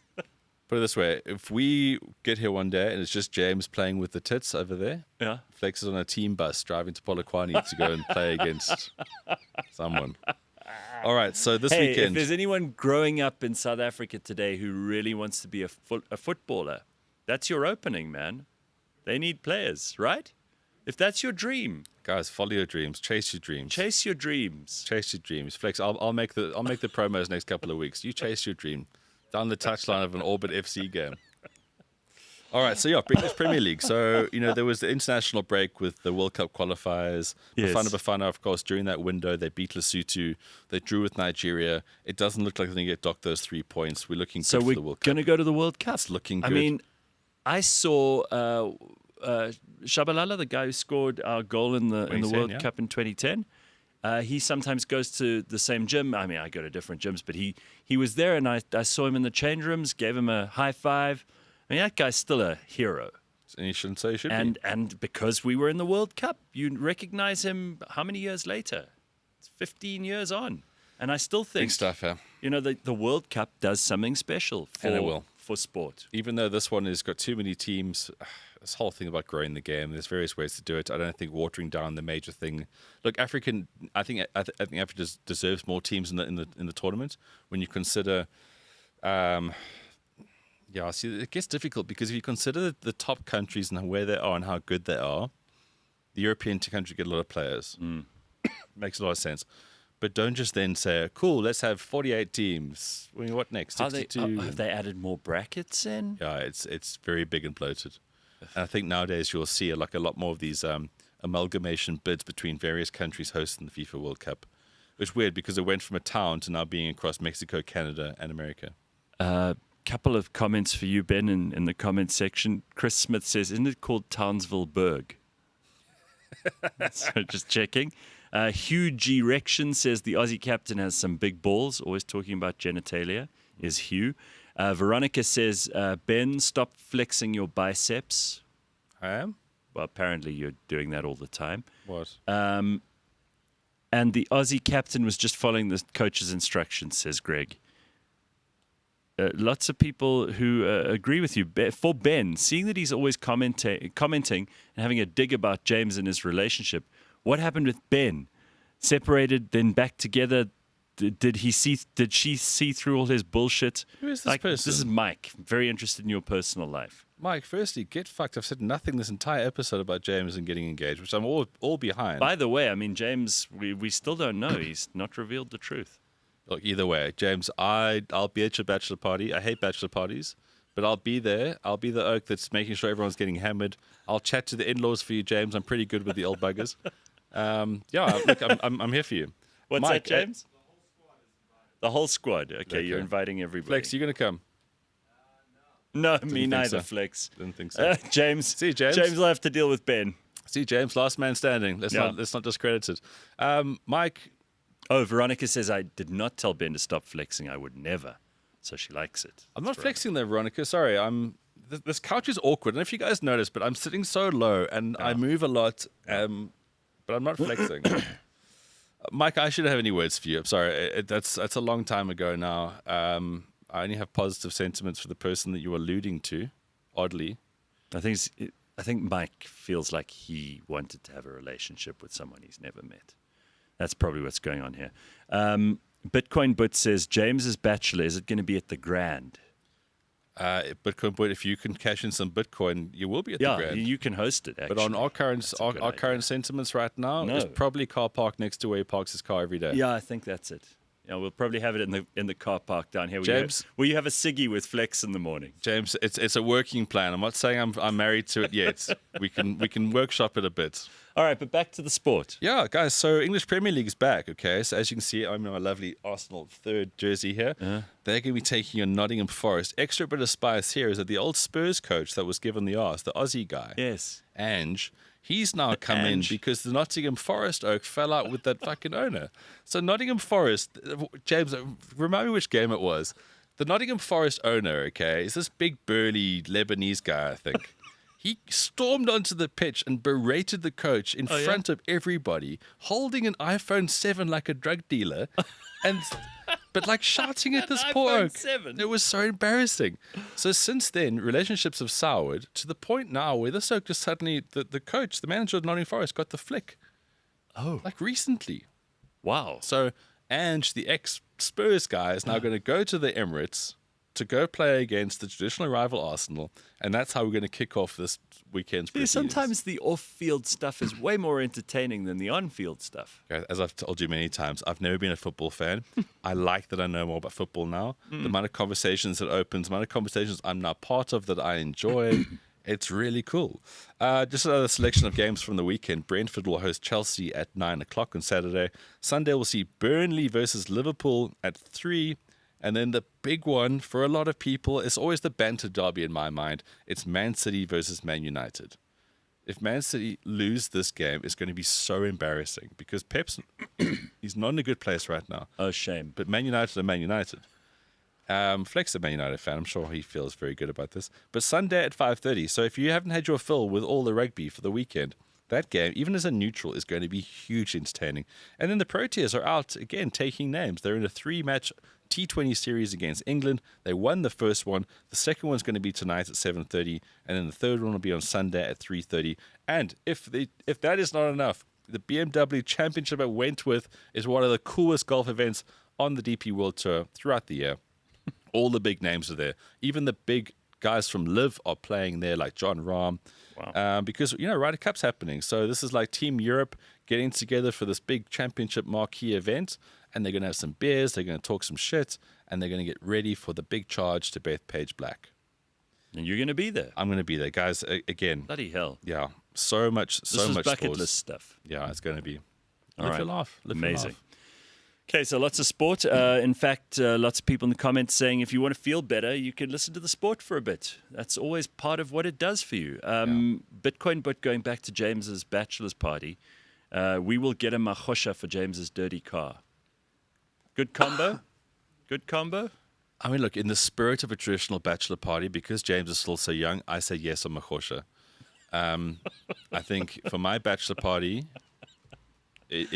whenever, no on the machosha, I'm a much more mature of age. Okay, but machosha for James. Yeah, I mean, look, and also that might sweeten the deal for Flex if I need to decide to come. Flex, would you come if there was a machosha? He's back in. He's all back right, in. So he's back in. Back in. He might. Okay, that's a good point. All right, I got something funny for you. This is hilarious to me because there are people in the world who take Greta Tunberg very seriously. So I don't know if you saw that there was a big news story about how the evil Israelis had rocketed her flotilla. They're basically on a shitty boat full of holes. That it's called a flotilla because it just kind of floats and then hopes to go somewhere near land. And Greta with her new He-Man hairstyles on board looking angry and saying, how dare you, to all the staff on the ship who are just trying to keep this thing from sinking. So apparently the Israelis did not fire anything at the ship. This is so embarrassing. So Greta's flotilla boat, apparently one of the other protesters was trying to fire up a flare. You know, a flare that you use in distress when at sea, so that you could show yourself at night to other ships. This guy, he shot the flare into the boat, and that's what scuppered their flotilla and protest. So one of Greta's fellow protesters fucked it for them, which I think is pretty hilarious. And, of course, the other bad news for Greta, I don't know if you saw, but Israel, major strike on Qatar. Obviously, the U.S. kind of winked and nodded at it. Their official statement is that, we condemn Israel striking at a sovereign nation like Qatar. But there's no way that the U.S., who have a military base in Qatar, didn't know that the Israelis were coming. And in that strike, it seems, unless, of course, the Qataris warned Hamas, it seems that they've wiped out the entire Hamas leadership. Good. There is literally no one left.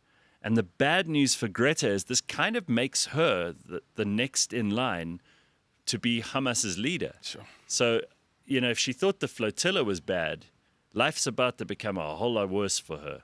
Anyway, good luck, Greta. How flare you? No words. It's so bad. No words. All right, back to machoshas, because people can't get enough of this.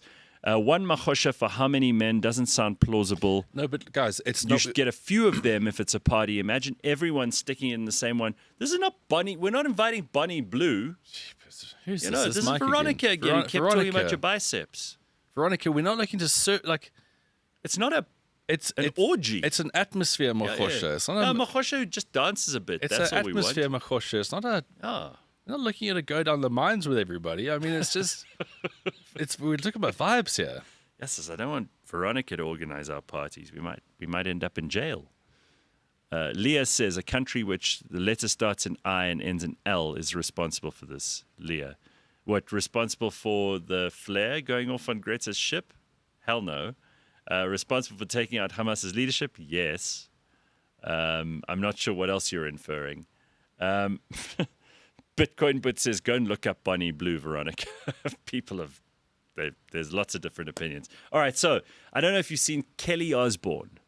No. Okay. Well, not you probably haven't thought of... Okay, not in a very long time. I haven't thought of Kelly Osbourne since the Osbournes TV show where Ozzy was, milling around going, Kelly, Sharon, that kind of thing. And God bless Ozzy, rest his soul.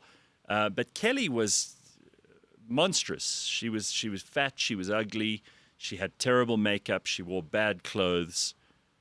Let me tell you, the 2025 Kelly Osbourne doesn't look even slightly like the Kelly Osbourne that I remember.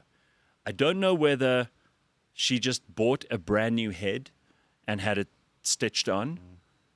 Whatever's going on in Hollywood, people always talk about the adrenochrome, and you could sell your soul, and the conspiracy theories about they're taking the placentas off of infants and feeding them directly to celebrities. Whatever's going on there, this is not possible in the realms of modern medicine and science. Take a look, Ben.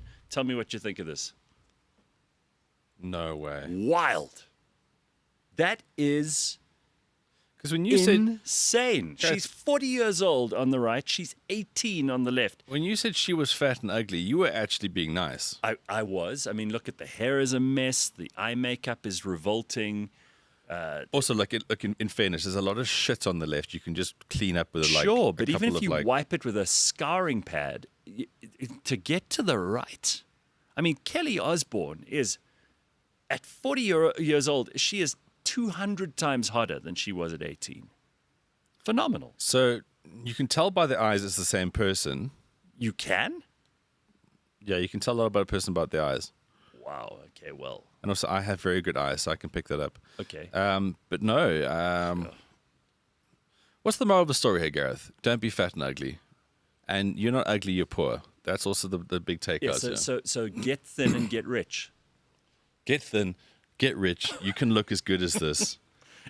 There's no excuses anymore. Tell me. I mean, we've seen, Kris Jenner, who, again, also went for... So she looks like her own daughter right now.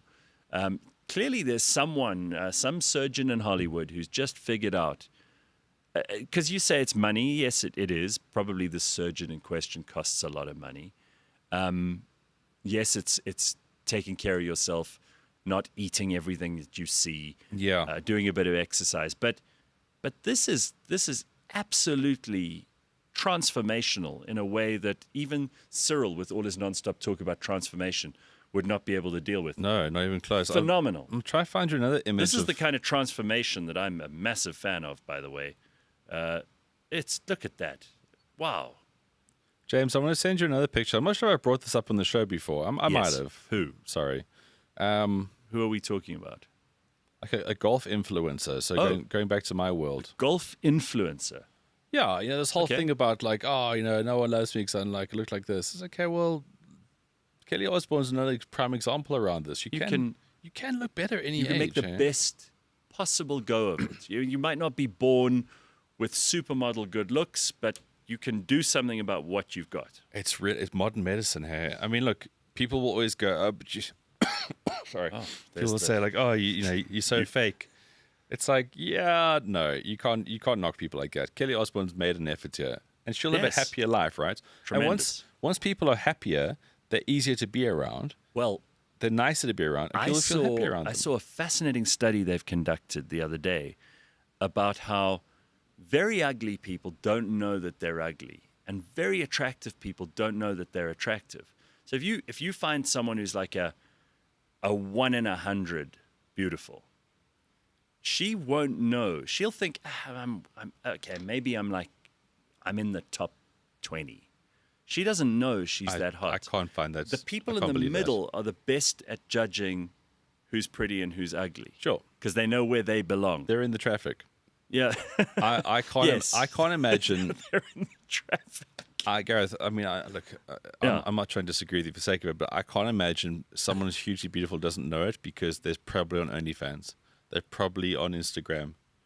This is how we have we have mechanized beauty and commercialized to the point where if you're beautiful, people treat you differently. They either hate you straight away, leftists, or they want to they celebrate you. Yeah. So unless that person has got like a Fritzl situation where they're in a dungeon, everyone knows they're beautiful. Right. The world, wow. This is Paige Spiranac, right? Okay, but I mean, listen, just right off the bat, we've got to clear up here that on the right, you see you've passed on whatever you've got to me now. Thanks. On the right, it's down to outfit for starters. She's had her hair highlighted and low-lighted and God knows what else. She's got a lot of makeup on the right, but she looks phenomenal. Well, yeah, I mean, it's a terrible picture because it's so the left one is unsaturated. Is a feature phone from the early 2000s. Yeah, this one's got lighting. Taken in a gym. No doubt about it. But she's had work and she's made millions. What's her name? Paige Spiranac. So she's the most followed person in golf. Yeah, I mean, you also get people who go the other way. Last week we showed a picture of Simon Cowell, who really, she's probably going to be biltong in 20 years too, just like Simon Cowell. Well, I think, you takes your chances when it comes to these things. I think there are people in Joburg who I used to have my hair cut in Hyde Park, and there was a woman who would come in there. I don't think she's around anymore because she must have been 153. And she looked like Michael Jackson. So she probably won't make it to James's bachelor party. I don't think she's the Mahosha we're looking for James's bachelor party, but quite something to look at. I mean, it was scary. She'd walk in and you kind of, you're having your hair cut and you're like, holy shit, did I see something in the mirror? Sorry, just on that, I think everyone, because I mean, we look at the show as like a big collective. I think everyone should start suggesting what they're going to add to James's bachelor party. Tough time. So I mean, if it's finger sandwiches, cool. If it's a mahosha, awesome. Yeah. If it's a rather loose aunt who can sing a bit, a also loose cool. aunt. Yeah. Guys, we're trying to get flex here, okay? See, okay, there we go. So who's got a cow? Who's got a cow? I'm sure we can find one. I'll tell you what, before you know it. Maybe King Mrs. Zulu will donate one. I'll tell you before you know it, this car park here is going to be a thing. Yeah. That could be a hell of a bachelor's party. James, So- it might even if you're not engaged, it might be worth getting engaged just for this party. James, just share the email address there so people know where to Yes, share your submit email address, James. Submit applications. Okay, just put it on the screen, and then guys, feel free to send James anything at all. Clips, videos. I know Bitcoin Butts promised. He's been making big promises. Very alive in the comments this morning, but I'm still waiting for you Content's hard, huh? interviewing homeless people in car parks or parking guards or whatever you said you were going to do, Bitcoin Butch. I'm waiting. You said you were going to get us Vox Pops, so let's see. And the thing is, like, if we've got surplus or duplications on things, like too many makoshas, we'll just pick the best one. Yeah. We've got too much brandy, we'll just take the oldest one. Yes. So submit. I agree. Since Kelly left The View, says Tracy, she's really changed for the better. Well, she's got out of a cancerous, toxic situation. Apparently, according to Judas, Lindsay Lohan is looking amazing at the moment. Listen, I got to tell you, there are people who have they get better with age, and there's some people who absolutely go backwards. I got to show you this guy because we were talking about English food the other day. Yeah. And we were saying how there's no such thing as English cuisine. Their contribution to the world of great food is extremely limited. You don't see an English restaurant when you go to international cities. I think it's a guy. He's got a full English dinner for you. Have a look. Hi guys, today I have a full English dinner. So I've got a side of beans and some eggs, some Cumberland sausages, some tomatoes. I only asked for one. Tomatoes are horrible. Bacon and a little bit of toast. Oh, I lost one. Oh, I've got to sneeze this one, that tomato. Had the best sauce in the world. Salad cream. Hey, make one of my own men. What have you got, guys? Sausage.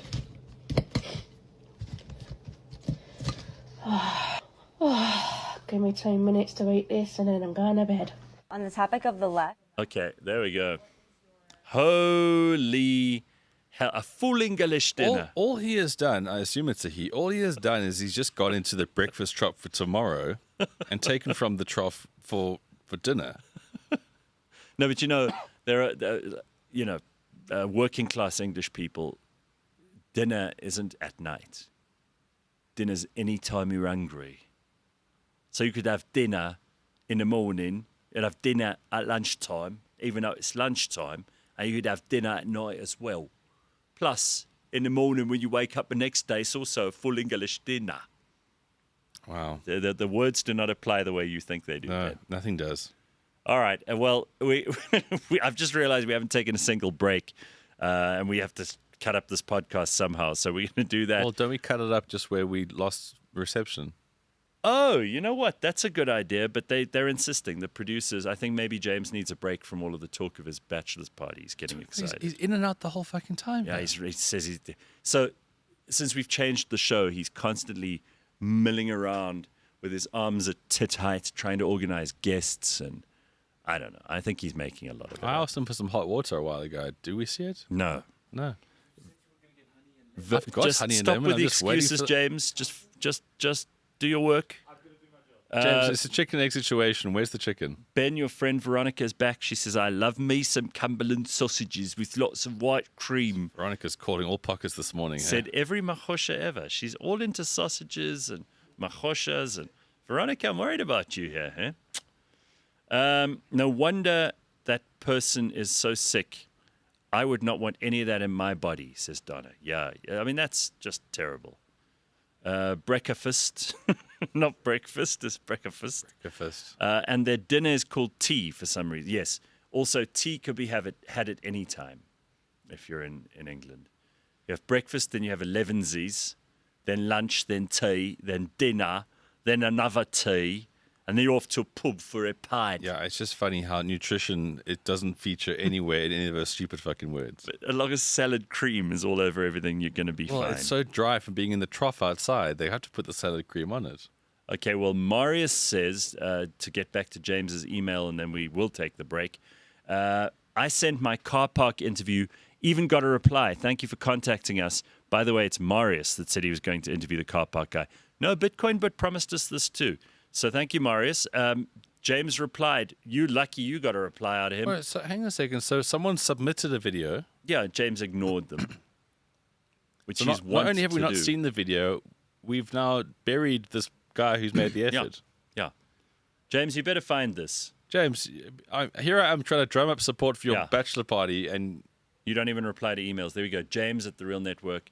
That's thereal-network.com. James, life's a game of give and take, huh? Put up that email address for another. While we're on the break, keep it up there.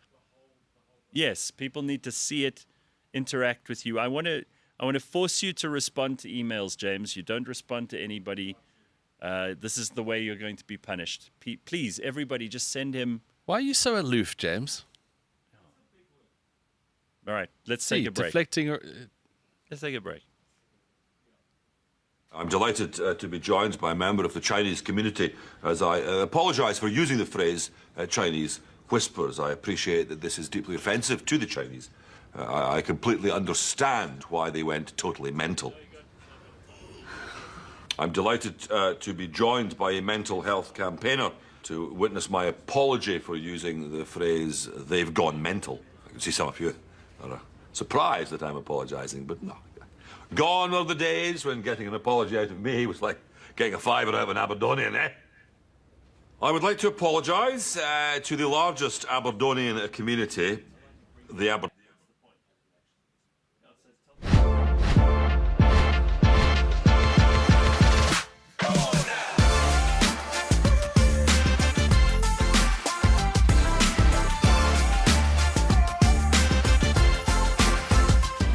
Say less with Pearl and Tando.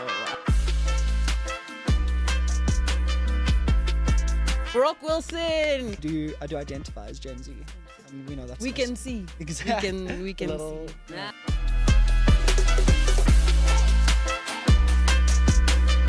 But like a 7-year-old can be sued. Whatever you're about to let exist in digital format. If you would not put it on that billboard, do not let it exist. Teenagers guide to not getting cancelled, arrested, catfish, sued, or addicted. Did I say those in the right order? I might have to let it drop. I might have to let it drop.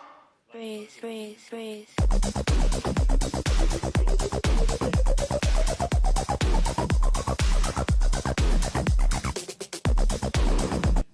The Betway SA20 is a larger-than-life South African sporting showpiece event that is about to go into its highly anticipated 4th season.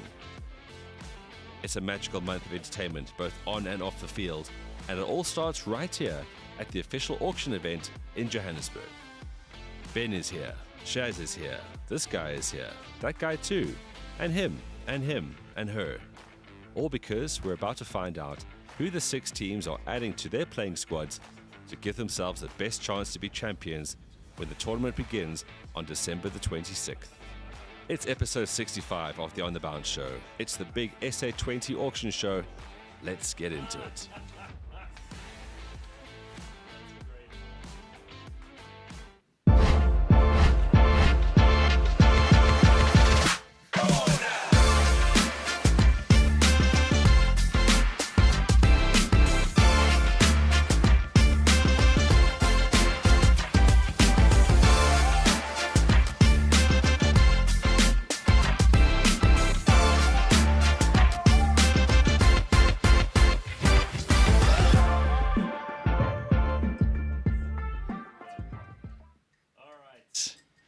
Welcome back. Friday morning. We're well into spring. Ben has made himself some honey and lemon and hot water. This cough's a bit annoying. I don't think you need to. I know. We've heard enough of it this morning. Exactly. Thank you. Yeah. So here I am. Ideas, man. All right. Solution. All right. Very good. Be the change. Is that your English dinner? Be the change you want to see in the world, Gareth. Okay.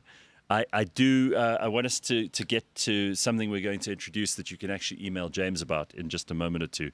We're going to look for something which I think we're going to need your help on.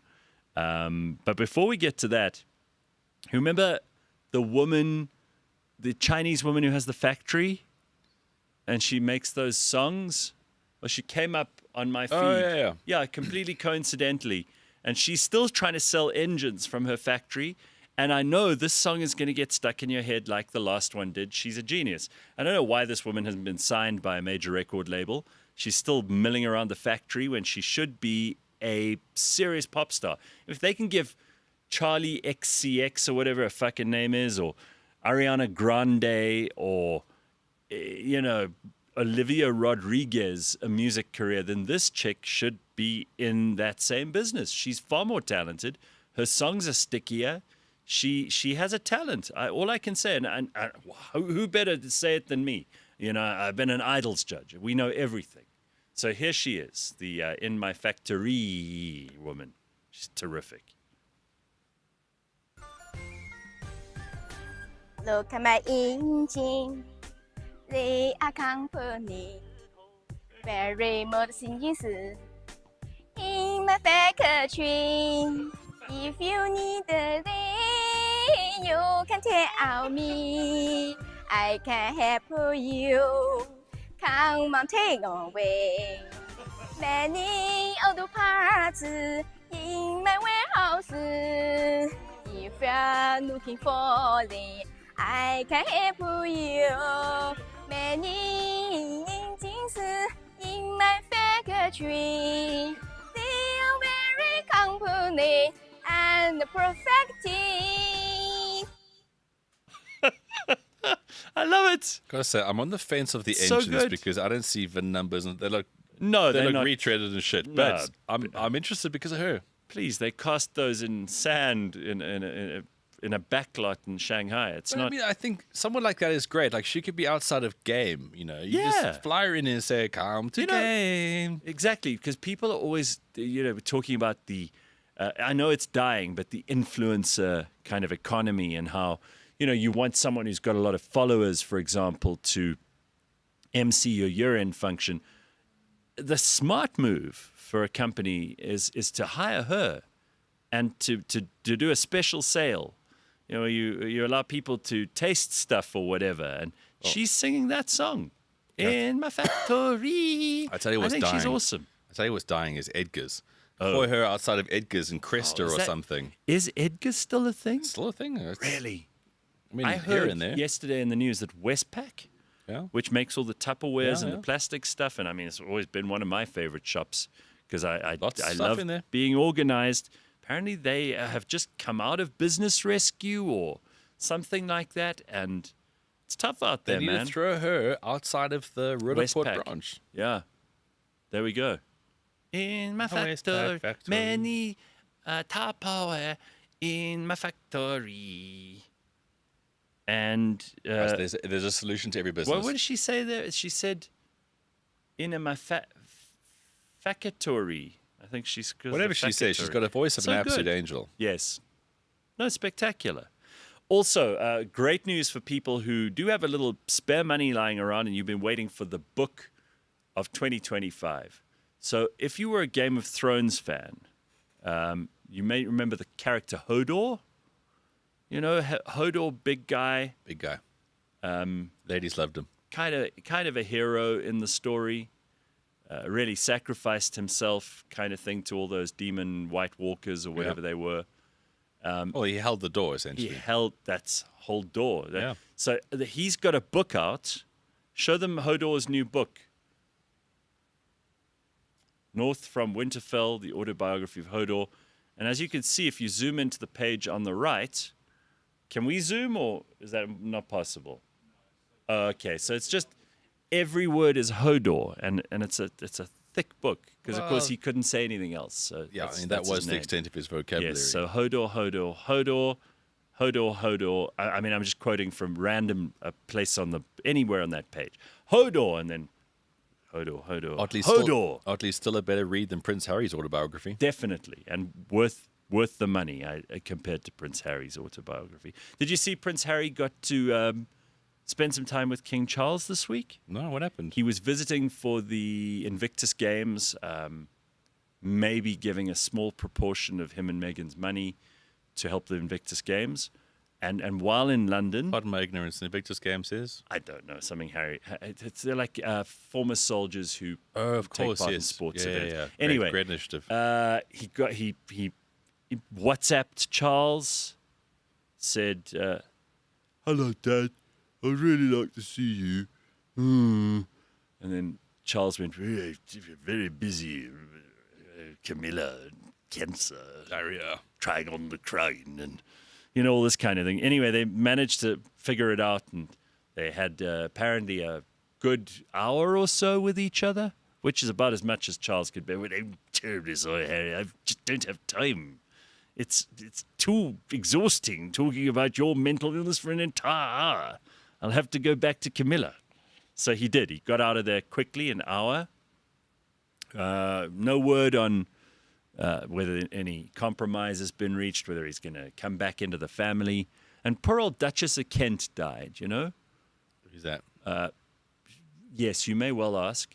She was a quieter member of the royal family, one of the minor royals, the sort of person who, if you met them at a party, she'd go, who was her very good fittings on the roof. Who was her famous link? So she used to, for a while, she presented the trophies at Wimbledon to the women. And the Duke of Kent, he would present them to the men. Remember? Before... Yeah. Before they just Catherine started taking over there. Yeah, they looked was quite the Duke working of Kent's classish. They were nice enough not people. working, but the Duke of Kent looks like a middle puppet manager. A puppet from the Dark Crystal. Yes, okay. But he has said, apparently, this is the only other news about the royals that's worth mentioning. He said he will not have Harry and Meghan at the Duchess of Kent's funeral. Said they will. It's all about them. He doesn't want her funeral to become another opportunity for them to draw attention to themselves. Okay, I like him. I can't blame him, Good for the Duke of Kent. So he's just said, go and fuck yourself to Harry and Meghan. Needs saying. And I mean, Princess Anne can't do all of that. She's Heavy burden Princess Anne has held for so long. All right, and then Walmart to open stores in SA by year end, says Bitcoin. But I mean, Macro, Walmart, they're all owned by the same company, right? I think so. Yeah. I mean, what's the difference? Sausage Fingers always declines the call by accident. It's Harry calling me. Ooh, it's Sausage Fingers. He just can't get it right. Shame. Poor old Charles. Okay, and then here's a guy who shits the bed. I knew you needed to see this. And he's trying to blame everyone else.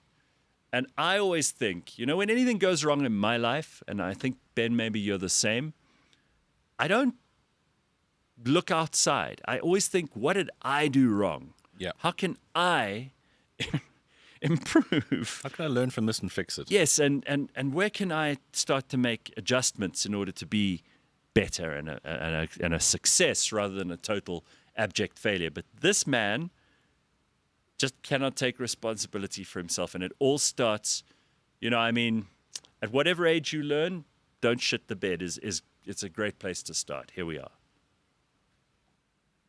My mom and my stepdad is controlling. They accuse me of shitting in the bed, even though it was the dog. The dog smeared it in the bed, and I had to lay in it. My mom and my stepdad was controlling, won't let me have green ice cream, and ice cream, won't let me have dairy products. Let me know your opinion. So, a couple of things. Yes, any opinions? Don't date single moms. Imagine being a stepdad with that in your hands. Crisis. Okay, any other advice? That guy shut the bed. I'm sorry, guilty. Absolutely guilty. And if you have any sort of any fondness for nuance in life, dog shit and human shit are very different in appearance and smell. He says the dog... I've got to play devil's advocate. He's not here. He says the dog smeared it all over the bed. Smeared was the word he used. Dogs aren't known for smearing activity. Their paws are mostly for digging, scratching, and running. Smearing? No. He also said his mother and his stepdad very controlling, and they won't let him have green ice cream or any dairy products. Well, because he shits the bed. Controlling? That guy, what does... He's never left the house. Yes, he's controlling. The world of Warcraft is the only place he's traveled to. But Ben, maybe the reason they won't allow him to have the dairy products... Or maybe he's lactose intolerant. Correct, then he shits the bed and smears. He's not what they call a genetic masterpiece. So things are going to trip him up dairy, no doubt, is going to fucking railroad that oak. So are his parents controlling or caring? Caring. Caring. But his vocabulary is only slightly higher than Hodor's. So he's lactose intolerant. He looks rather inbred. There's a very good chance that he... bowel movements. Bowel control. Bowel technique. I knew it had to come up. This has been so far a clean show. We managed to get through 90% of the show this morning without having to get lavatorial, but this guy had to drag us down. And you notice as well, like a part of his hair is tied with an elastic. Show us again. There's like a stray part. Play it again. Let's watch again. Kind of comes out on the right with side, eagle I think. eyes. All right. Because there's always... My mom What's and the my other side? stepdad is controlling. They accuse me of shitting in the bed, even though it was the dog. The dog smeared it in the bed, and I had to lay in it. My mom and my stepdad was controlling, won't let me have green ice cream. And ice cream. Won't let me have dairy products. Let me know your opinion. Case closed. Case closed. All right. Okay. So here's the thing I need your help on. And this is actually Ben's idea. It's such a great idea. You know, we have millions of accents in South Africa. We have great regional accents. There are great race accents, cultural, tribal. There are variations on that based on, you know, poverty. There are all kinds of amazing accents. There are all kinds of communities in South Africa who have very distinct accents. I found such a person. And James agrees this is a good place to start. And remember, you can email us with your suggestions, but we're trying to find, and I think it would be interesting to do, like, what's the most interesting? I wouldn't say the best, because everybody's going to say their accent's the best. What's the most interesting, unusual, unique South African accent? Well, I'm glad you bring it up like that, because what I want to do with you, because you've got such an amazing take on history and societal stuff, we actually like unpack why the accent is the way it is. Yes. Like when I'm in the gym and a guy goes, "Yeah, how's it, but yeah, fucking how's it?" Where did that come from? Did a Lithuanian oak drink a lot, who then got to meet a Portuguese oak who was always standing by the fire? Yeah. We need to break it down. We'll obviously have completely unqualified stabs at this. Sure, but we've got to try and figure it out. But I want to know where these accents come from, how they've evolved over the years. So I found this guy who would be a great guest, and maybe not to talk about accents, but just as a guest, because I apparently he's a very big deal online. It's the first time I've seen him. But he's from the South, which, you know, the South of Joburg has a very distinct sound. We had Michaela here for a long time who spoke South. 20 kilometers away, it's a different person. Yeah, yes, 20 kilometers away, you wouldn't understand it.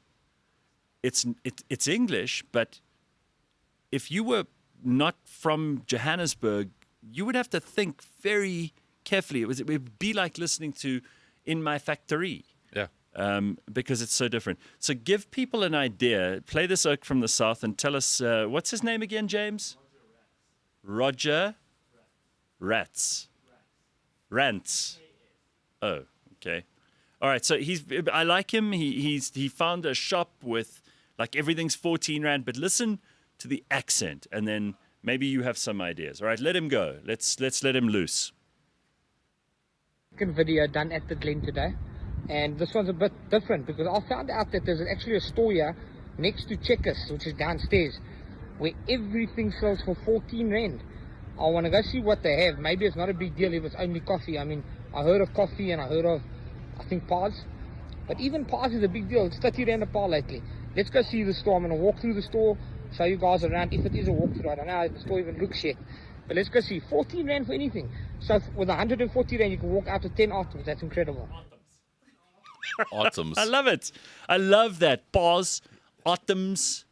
The letter I does not appear in the word atoms. No, it's AAARTEMS. Yeah. But, you know, again, what's like the follow-up video? I'm so intrigued Roger now. Rex. I got it wrong. I like him. We've got to get him in as a guest, James. I want to see the store now.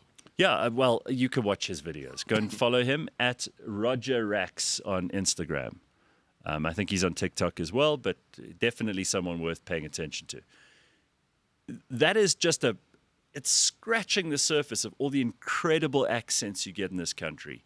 And, you know, someone could be Zulu, but there's Zulu in the south of KZN, and then there's like deep, like Nongoma Zulu, and they're very different. And if you've got the ear, you can pick up the difference. You can tell, for example, if someone's from the Northern Cape or the Western Cape, very, very different sounds. And it does have to do with geography. It has to do with all kinds of things. So we'd love to have your suggestions. Send them to, what's that great email address that everyone should be using and abusing to their heart's content this morning? Please put it up on screen. It is, there it is, james@thereal-network.com. I can tell you this much, that Pam Golding Ilovo has got one more in the database now. James is going to get notified about studio apartments. Oh, that's great. He's rounding his English off to the nearest south, says Virus about that accent. What about the average druggy accent of the 90s, Brew? What do you mean, like that kind of like sound? I'm not sure which one. This stuff fascinates me. It's like, it just goes to show everyone should be different. Durban Dope says, what about the Afrikaans guys that brei? Yeah, they've got that re in places like Mamas Brei. Yeah. Okay, so let us know. I do think it's worth us being proud. You know, it's Heritage Day coming up. 24th, isn't it? South African accents are a very unique phenomenon, and we have so many of them. So bring it on. Let's hear what you have in terms of ideas there. All right, Ben, I know you've got to go to Thailand. You've got to go to the Ryder Cup. You've got to go busy to times. Singapore Grand Prix. You've got a busy couple of days ahead of you. Good luck. Yeah, fair amount of work before I get to the So airport. when are we seeing you again? Next Friday. I get back you'll next be here. Thursday. Okay. Yeah, I always do short Very good. trips. All right. I can't spend too much time away from my cat. You know how it goes. Yes, of course. Right. I've got to work. And think of ideas while you're away for James's big. I've done enough. engagement party. I've done enough. I've opened the door. People must now walk through. I can't do everything, Gareth. All right. Very good. Yeah, thank you, James. Thank you very much, Ben. You're both excused. I will tell you, we've got some guests popping in a short while. I also want to play you something else quickly that I think you might be interested in. Well, not play you, show you something. These are apparently the priorities of Gen Z. And you know, we had a go at Gen Alpha last week for what they want to do as jobs, what employment they're looking for. But Flex, if you could, just put up that picture of what Gen Z's priorities are, how they rank. And of course, these are Americans, so it might be different for South Africans. But have a look. These are the things they care about. In order. Have you got it? James, what happened with the picture? No, it's not. James is milling around again. All right, anyway. Ricky says she has emailed you, James, so you please reply to Ricky. And Durban Indian English needs its own dictionary, says Vyasan. Probably. That's probably very good advice. Don't worry about the Gen Z thing. Let me move on to our guests. It's much more interesting. All right? This place is chaos. Welcome. Welcome, guys. It's an absolute pleasure to have you here. How are you All right, doing? so very good. Nice to see you. Let me introduce you guys properly. So we're talking about AVIJOZI, right? Correct. Okay. So first of all, I want to introduce Nosipho and Patrick. Very Hello. nice to have you guys here. And you guys are putting together, what is AVIJOZI, and why should I know? Why do I not know about it so far? Am I living under a rock? Is it my fault? Yeah, a little bit. Okay, So, Nosipho, but, give it to me. It's fine. No, I mean, like, AVIJOZI stands for Animation, Visual Effects, Interactive, and Josie. It also okay. includes film, though, and it started about 4 years ago. And we really wanted to change the narrative around Johannesburg, but also South Africa and Africa in terms of African storytelling. So AVIJOZI was one of the ideas that I thought, All right, you know, listen, it would be I love this already because Joburg needs stuff like this. Apparently, it's not related, but my brother and his kids went to Comic-Con and he said it was huge. Yes. So it was a phenomenal success. And I remember that started just a few years ago and it was tiny. Sure. And now there's not enough space at Nazareth, apparently, for all of these people. So AVIJOZI is then obviously for people who are in the media business, people Correct. who are in animation, Yes. gaming. Correct. And that community is huge. Yeah. And obviously, and from a business point of view, there's enormous application. Absolutely. But what kind of crowd are you looking to attract here? Are we looking at hundreds, thousands, hundreds of thousands? I mean, how many people would be, in your book, a success? A success. I think, okay, so just to give you a little bit of context, we started it about 4 years ago, and our first sort of like audience numbers were 1,000 people showed up, and we weren't sure how that would, translate, because people often see animation, VFX as kind of like nerdy, side things that people are not necessarily interested in Johannesburg. But now, last year, I think we had about 4,280 people. Phenomenal. So thank you. So I Thank am you. the idiot for not knowing about this. Well, okay, if you say so. No, not really. I think what we are hoping to see is actually a change and a mindset change in terms of creativity in Johannesburg. Often people look to Cape Town, and for me it was important. I was born in Johannesburr, and I have a Cape deep. Town. Let's just be clear. No, let's I be wouldn't clear. say that. Nosipho, I'll say it. You're very polite. You're obviously you're someone who knows how to deal with people in a professional way. I'm just going to say it. Like, Cape Town is not everything it's cracked up to be. Cape Town is a terrific mistress, but a terrible wife. Joburg is where the action is. Joburg is where people do business. This is a serious place. Well, to just follow that, but not necessarily saying what you're saying, is the fact that, Joburg is a city of hustlers, and, people who are really pushing to change the African, dynamic. And I feel like it's not always given the sort of like, flowers that it needs. And so for me, having 15 million hustlers that live here, we don't all need to fly to Cape Town for, conferences. Creative conferences. They should come here. I think so too. No, you know you what I see, mean? this is where we agree. So Joburg is like the uglier sister, but she gets shit done. Right? Cape Town is like very pretty, true. but like there's nothing going on in the head. She's just stupid. Yeah. So we've got to be honest about this. I love that you're doing this for Joburg, and Thank you. South Africa is a creative place, and Absolutely. I do think, I'll talk to you about this in a second. Both of you, Patrick, you haven't said anything because clearly you're upset about my Cape Town. No, comment. sorry. I thought I was on a safari tour, and then I'm somehow in the studio. Oh, okay. No, we could talk about what we're doing in our spare time later. But obviously, one of the things around animation, video effects, the stuff you guys are going to have people talking about, having exhibits, selling stuff. Yeah. Selling skills. Sure. Obviously, one of the things that's happening now is AI, right? Absolutely. And a lot of people are putting in a prompt on a chat GPT, and it generates a video. And you're thinking, wow, this is all I need. Sure. But if everyone's doing it, it's obviously Absolutely, all the it's same. not. Yeah. Look, I mean, the whole conversation around AI for me is a very touchy one, in the sense that I think the concerns around job losses already. I mean, like, as we know, in South Africa, we've got a 45% unemployment rate, especially amongst young people. So there is that concern, but I definitely think that art and creativity itself is a human conversation. So as much as AI is there from a technological perspective, or a perspective to expedite how we create things, the conversation will always be a human one. And so I think people should lean into the idea that everything that we make as humans is really meant for us to continue our sort of like human connection. And yes, AI is going to disrupt a lot of things, and it already is doing it. And from an African perspective, I think there's an opportunity for us to take on that revolution, because for the first time, it's going to be a differentiator and a leveler of the playing field. Whereas in the past, when it came to creativity, we're seen as though we're still at the back of the class.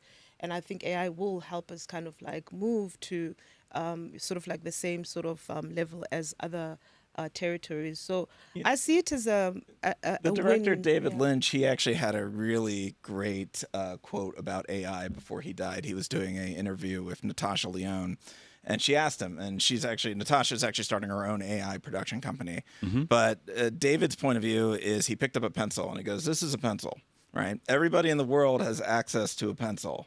but it's what you do with a pencil that's what matters. And where AI can generate all these beautiful images, can it tell a story?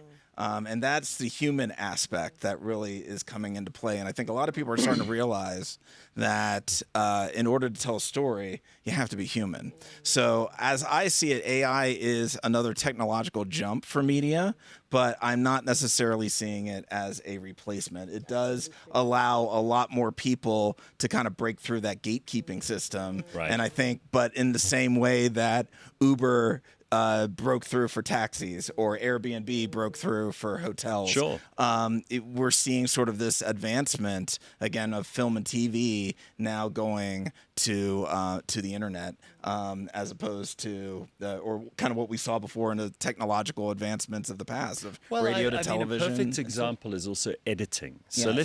let's just think about that for a second. And anyone who creates content, and a lot of people do now, so it's an open market, and many people who create content know that some of the hardest thing is the hardest decisions you'll make, deciding what to keep in, what to throw out, where to put it together, what kind of cuts you do in between. That's a skill that takes experience and nuance, practice, and you have to have an eye for it, right?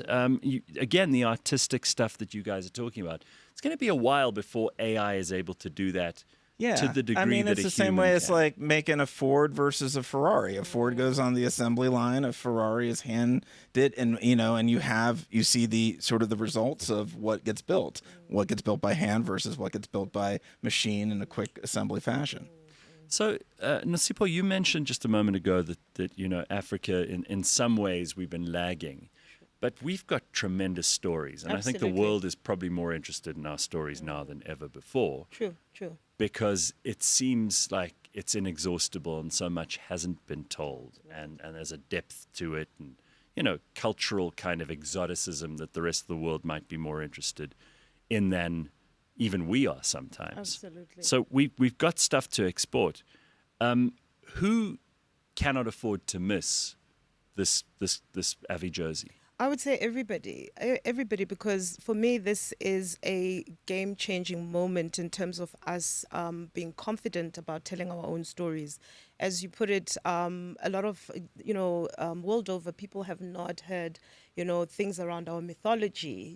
They've not, they don't know our gods. They don't know our, the way we tell stories. I mean, we're having a conversation with Patrick as we were sitting, and we're talking about how, there's still such treasures that are unearthed in terms of African storytelling, aesthetic. I mean, if you think about Japan and you think about different territories, instantly when you talk about Japan, there is an aesthetic that comes with that. You could picture it in your head. You can picture it in your head. I mean, and a lot of us have not been to Japan and other places, but we can sort of, in our mind, we already know what that means. And so for us as a culture, but also as 1.5 billion young people under the age of 25, 70% of us here in Africa, there is, we've got the critical mass, we've got the content, we've got the market. And if you look at an example that's, very close to us right now is music, Afrobeats. They've breached the sort of international success and interest because there's a resonance in and a novelty to it. And so I would like film to have the same sort of translation globally. So Patrick, what kind of things will be there for people to see, interact with, participate in? You're gonna have to ask Josie. I just flew in last night. I am Josie. I have become Josie. Look, I mean, Josie. I've become Josie. That's what. Okay. They're going to be panel discussions, and I mean, Producer Patrick. I always call him Producer Patrick, and he's told me, "Don't call me that. Just call me Patrick." Okay. But I love how you've coined that. Panel discussions around AI, around what's happening in the creative industry globally. Keynote presentations that are going to share as to what the state of film and television is. So let me ask you then, Patrick, because this is something that I think a lot of directors have already spoken about, and the kind of Marvel and DC comic superhero movie franchise stuff, which has been it seemed an inexhaustible supply. Yeah. And it was on a constant upward trend in terms of kind of saving the movie industry, because people aren't going to the movie theater like they used to before. But it seems to be tapping out now. It seems to have reached the saturation point. Do you think that's right? Or Yeah, do you think you're we're reading it absolutely wrong? right. And, you know, I think, and I'm going to say Hollywood, and not meaning LA, but Sure, Hollywood as the entertainment industry. Because that's what we look to. That's what we look to. And it's become, you know, over the last 20 years, it's become more corporate. You know, and you have tech industries that are now running these entertainment industries, which are creative industries. And they don't understand how creative product gets made. They look at it like Elon Musk looked at Twitter and cut. I don't understand why you need 20 people in a writer's room. Why can't you just do it with 2? What do you mean you have to need a whole week to come up with a script? That doesn't make sense. And these are sort of this is the feedback that's been coming. And so The artist versus the accountants. But even worse, because the accountants are now running the show, and you look at what Hollywood used to be 30 years ago when you actually had creatives in the executive positions. Yeah. You probably heard of the American show Cheers, right? Yeah, of Cheers course. had a horrible first season when Right. it first came out. But because it had a creative executive, it was like, no, let this show find its audience, and became Same happened with Seinfeld, right? Same thing with Seinfeld. Was Same a executive. disaster. They did the pilot, and people were like, "This is bullshit. Right. We don't want to watch this." Can Seinfeld exist in today's ecosystem? No, it would be done after the second episode. So that's where, you know, people are looking for a much quicker return. They're not playing the long game anymore. And where it's like, what is a quick profit turnaround? And they're looking towards IP or intellectual property. Okay, Right. well, a Spider-Man movie sells, but you know what? You serve up the same meal over and over again. What's going to happen? You know, Flog that horse until it especially dead. imagine eating McDonald's every day. You Yeah. know, your body's going to be like, I need something organic. I need something Yeah. that feels nutritious. And then you have this original story that comes out of nowhere, and you're like, this is what I want. Right. And you know, I also think the entertainment industry, speaking of the youth, kind of neglected the generation after millennials. They neglected Gen Z. Right. They said, let's keep catering to millennials and older and reboot. And so if you look at Gen Z, there's no John Hughes of Gen Z. There was no Fresh Prince of Bel-Air. Yeah. There were no television shows that spoke to their angst. So, you know, this generation that was looking for meaning, and they found it in social media. And that's why you have this mass exodus of the youth not going to movies anymore. They don't feel it's important because they don't feel it speaks to them.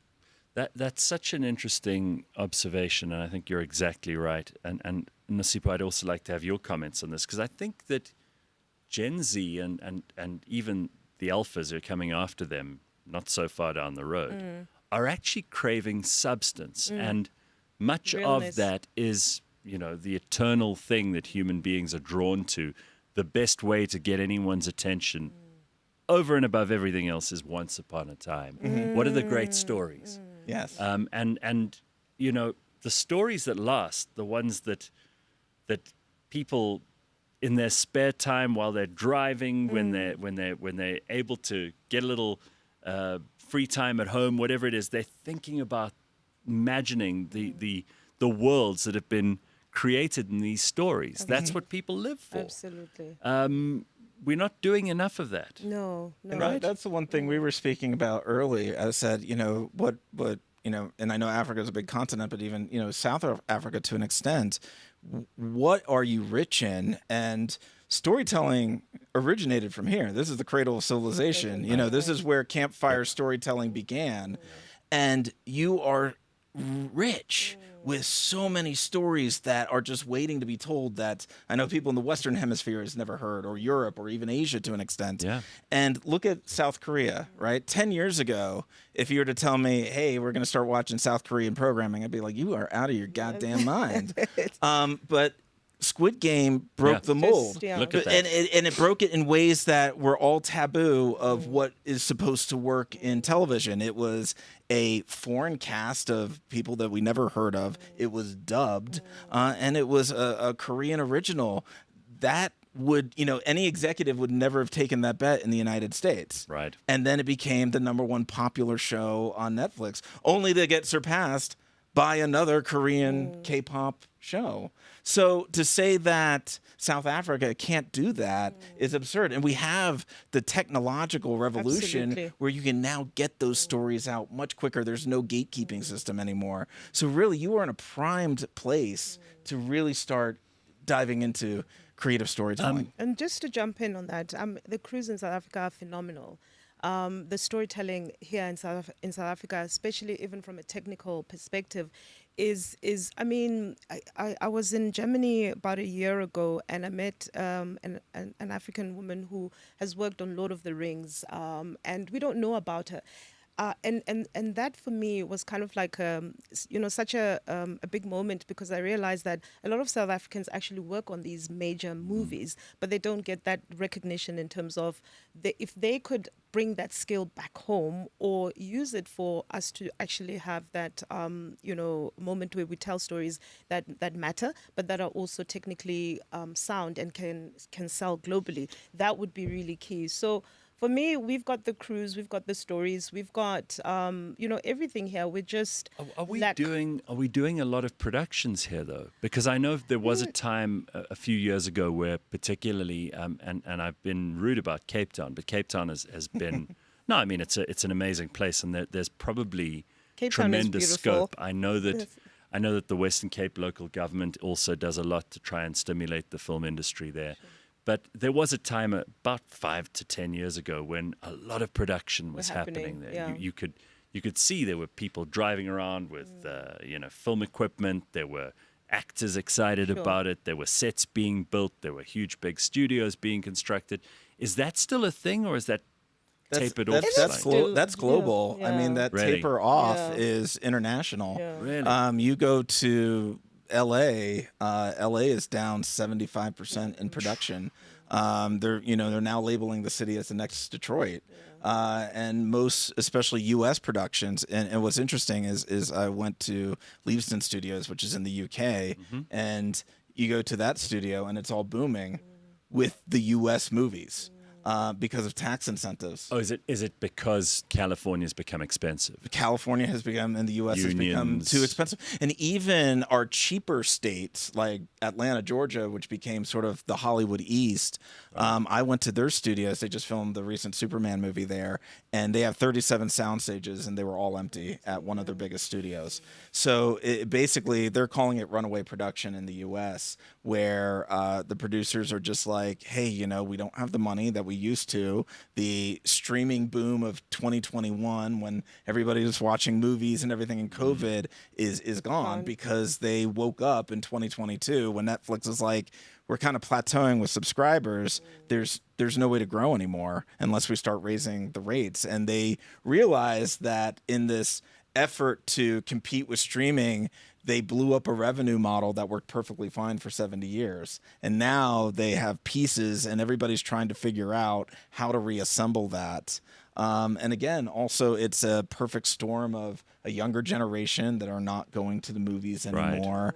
Right. People wanting to watch more series at home, but also, where we used to have 120 cable channels, now we're really kind of limited to 5 streamers. So the need to produce all that content isn't there, especially when you're competing with social media, and that's where people are spending their time.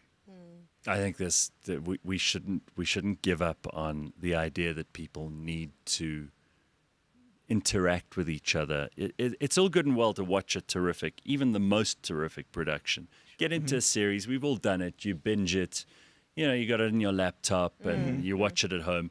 But there's something about the social connection, the social interaction, the enjoying something together, which allows you to talk about it afterwards. It's an experience. Absolutely. People are losing that. Yeah. Right? But I also think with young people, that's also like with Gen Z, they've not had that moment where, like, it is, us who are at a certain age, we've had a collective experience. Yeah. And so even when someone is talking about, the Fresh Prince of Bel-Air, we all kind of grew up in that, the vibe, the music around that. But I think with Gen Z, they've not necessarily had that. A lot of their experiences have been very kind of like personal. Their generation that was born with a screen in front of their nose from the day that they were That's able to it, walk. You know, they didn't have the experience of just being bored. Yeah. You know, And getting out and doing other stuff. And that's one of the things that actually my wife and I do with our kids. My kids are 6 and 8, and we are adamant about not having screens in our home because we think boredom is what generates creativity. You know, and they're like, oh my gosh, why can't I play video games? It's like, just go in your room. And then 2 minutes later, you start hearing them making, noises and I love that. And they're speaking. Patrick, I can't tell you how happy I am that you said that because I've got 2 nephews, and it almost seems to me sometimes. Listen, I don't have a kid of my own, so it's a cheek that I'm even criticizing parents. But I don't want my brother and sister-in-law to feel that this is a personal thing. But they almost seem terrified that their kids are going to be bored. And what you're saying is the opposite, and I love it. Yeah. If Let you're them be bored, bored. and I mean, I remember as a kid, I was like, I'm bored. My parents would say, well, go outside, figure something to do. I also remember, like, you develop patience because you have to wait for something. True. You can't watch the next episode now. You had to wait a week. Yeah. Remember those days? Yeah, You had a absolutely. show and it was on a or when the show Tuesday came and- on TV, if you weren't there with your butt in the chair to Yeah, watch that's it, it, you it missed went. it. Right, and, exactly. and it wasn't coming back ever. It's true. It's So true. it's like Friends. Sorry, if you didn't see that episode, there's not going to be reruns for another 3 years. No, I couldn't agree more. Okay, It's a so let's different game. give people the info here because this sounds terrific, and I think you guys are probably going to have some amazing conversations there You too. are coming, aren't you? I don't leave my house, but I might come for this. Please okay, so leave your house. just tell me where it is. Okay, so it's at Summer Place, 69 Melville Road. Very good. Summer Place, Right Hyde here. Park. Okay. It is just right down the Yeah. road. And we're very intentional about Summer Place because one of the sort of like narratives I wanted to change, Gareth, was the whole thing of, artistic spaces where like these pokey little spaces where we almost meet in secret, like in cloaks and all of that Yeah. to conjure up. Kind of shoved into the creative- broom cupboard or Exactly, whatever, yeah. So I was very intentional about bringing it to Summer Place because we wanted to celebrate creativity and we wanted to come out and say, hey, we are also part of this economy with, 3% growth rate above agriculture. So we are not just some sort of like, fly-by-night. And we want South industry. African industry, and particularly the creative industries, to thrive. It's a Absolutely. place that can grow. It's a sector of the economy that can grow. Yes. The economy needs all the help it can get. So if we can do some of this, awesome.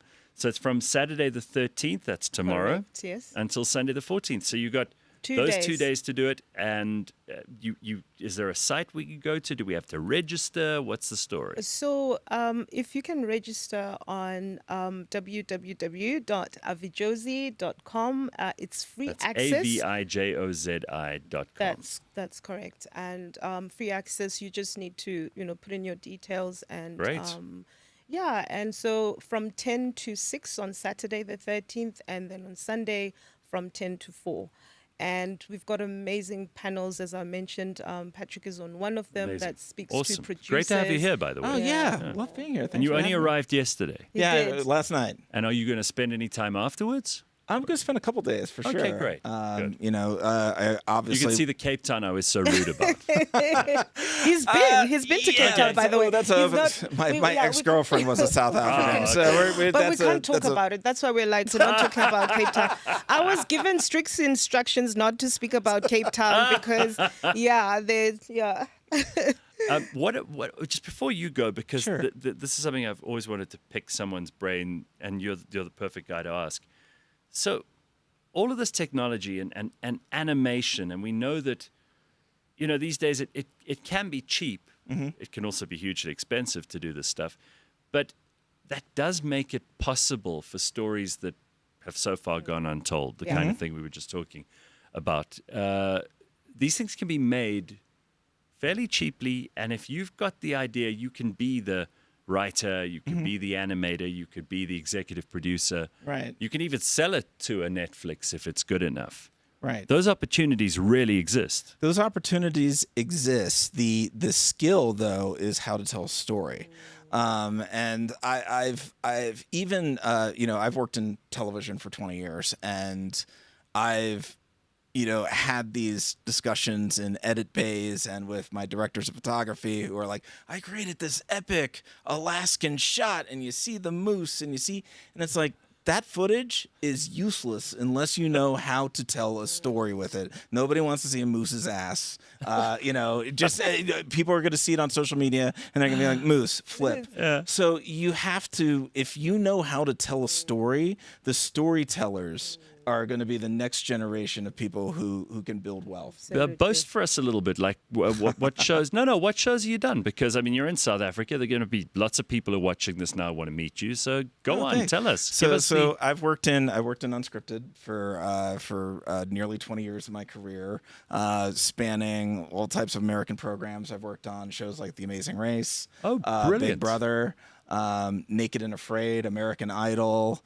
American Ninja Warrior, Bering Sea Gold. I've worked a lot with Discovery, a lot with National Geographic. I kind of had the adventure niche. Were you based in New York or LA? Los Angeles. But I started my career in New York, but I started my career in news, actually. So I started in New York. Most of my family's from New York. And then eventually at one point, I'm just like, this is depressing. It's like this story, it's like a bus full of orphan explodes. And tonight at 11, your cat's in a tree, and that was just not the vibe I wanted to go with. And so, I told my dad, I was like, Dad, I'm moving out west. And he's like, oh, God, okay. And I'm glad I did. And I've been California based ever since. And it's a great opportunity to understand and pick up those skills of how to tell stories, but also how to do it inexpensively. The one thing about reality shows, for the good, bad, and the ugly, they're cheap to produce. Yeah. And that's sort of the advantage that I have now, because you have these filmmakers that are like, I can't do anything unless it's a $3 million budget. And I'm like, dude, I had $30,000 to make primetime episodes of television. Yeah. So don't tell me it can't be done. And I think that also kind of goes to my point. If you know how to tell a story, it doesn't matter the budget you have. You can tell your story and make it look grandiose, but if you know how some of the greatest indie films, you think of the Blair Witch Project, which was made by a bunch of college students, and how that transformed and how that reached an audience. And if you can reach that audience and you know how to do it, then you have a world of opportunity. And especially with today's entertainment industry, which seems chaotic, and like I say, where there's chaos, there's opportunity. Do you think that reality TV has run its course? Because there are now so many of these dating shows, and they're all, it seems like they're mining ever deeper and lower into human weirdness. I think it's funny because I think we've pulled the rubber band back so far that there's going to be, for every action, there's an equal and opposite reaction. And we'll see what happens. But now again, with networks becoming much more risk averse, they want these shows planned out almost like they're scripted at this point. And so where I say pulling the rubber band back in an opposite reaction. So now we're actually seeing that things that resonate as authentic and organic are really what audiences are gravitating to. So to say reality TV, that's a very umbrella term, because you could still put documentaries under that. Yeah. But I think reality in the sense of, I don't think it's going to go away, but I think it is going to need to feel more truthful and more real, and that is what the younger audiences are responding to. Well, both of you, thank you very much for coming and being up early this morning to be with us. That's Patrick, do I say Caliguri? Caliguri. That's the Americanized version. And Nosipho Maketo-van Bragt. Thank Very you. good. Thank you so both. much. And look forward to AVIJOZI. That's this weekend. And also have a good weekend. We will be back next week for a whole lot more. Don't forget to email James with everything that you can. Just fill his inbox with absolute nonsense. He's got to reply to everyone. That's part of his job description. And we will see you next Friday. Ciao.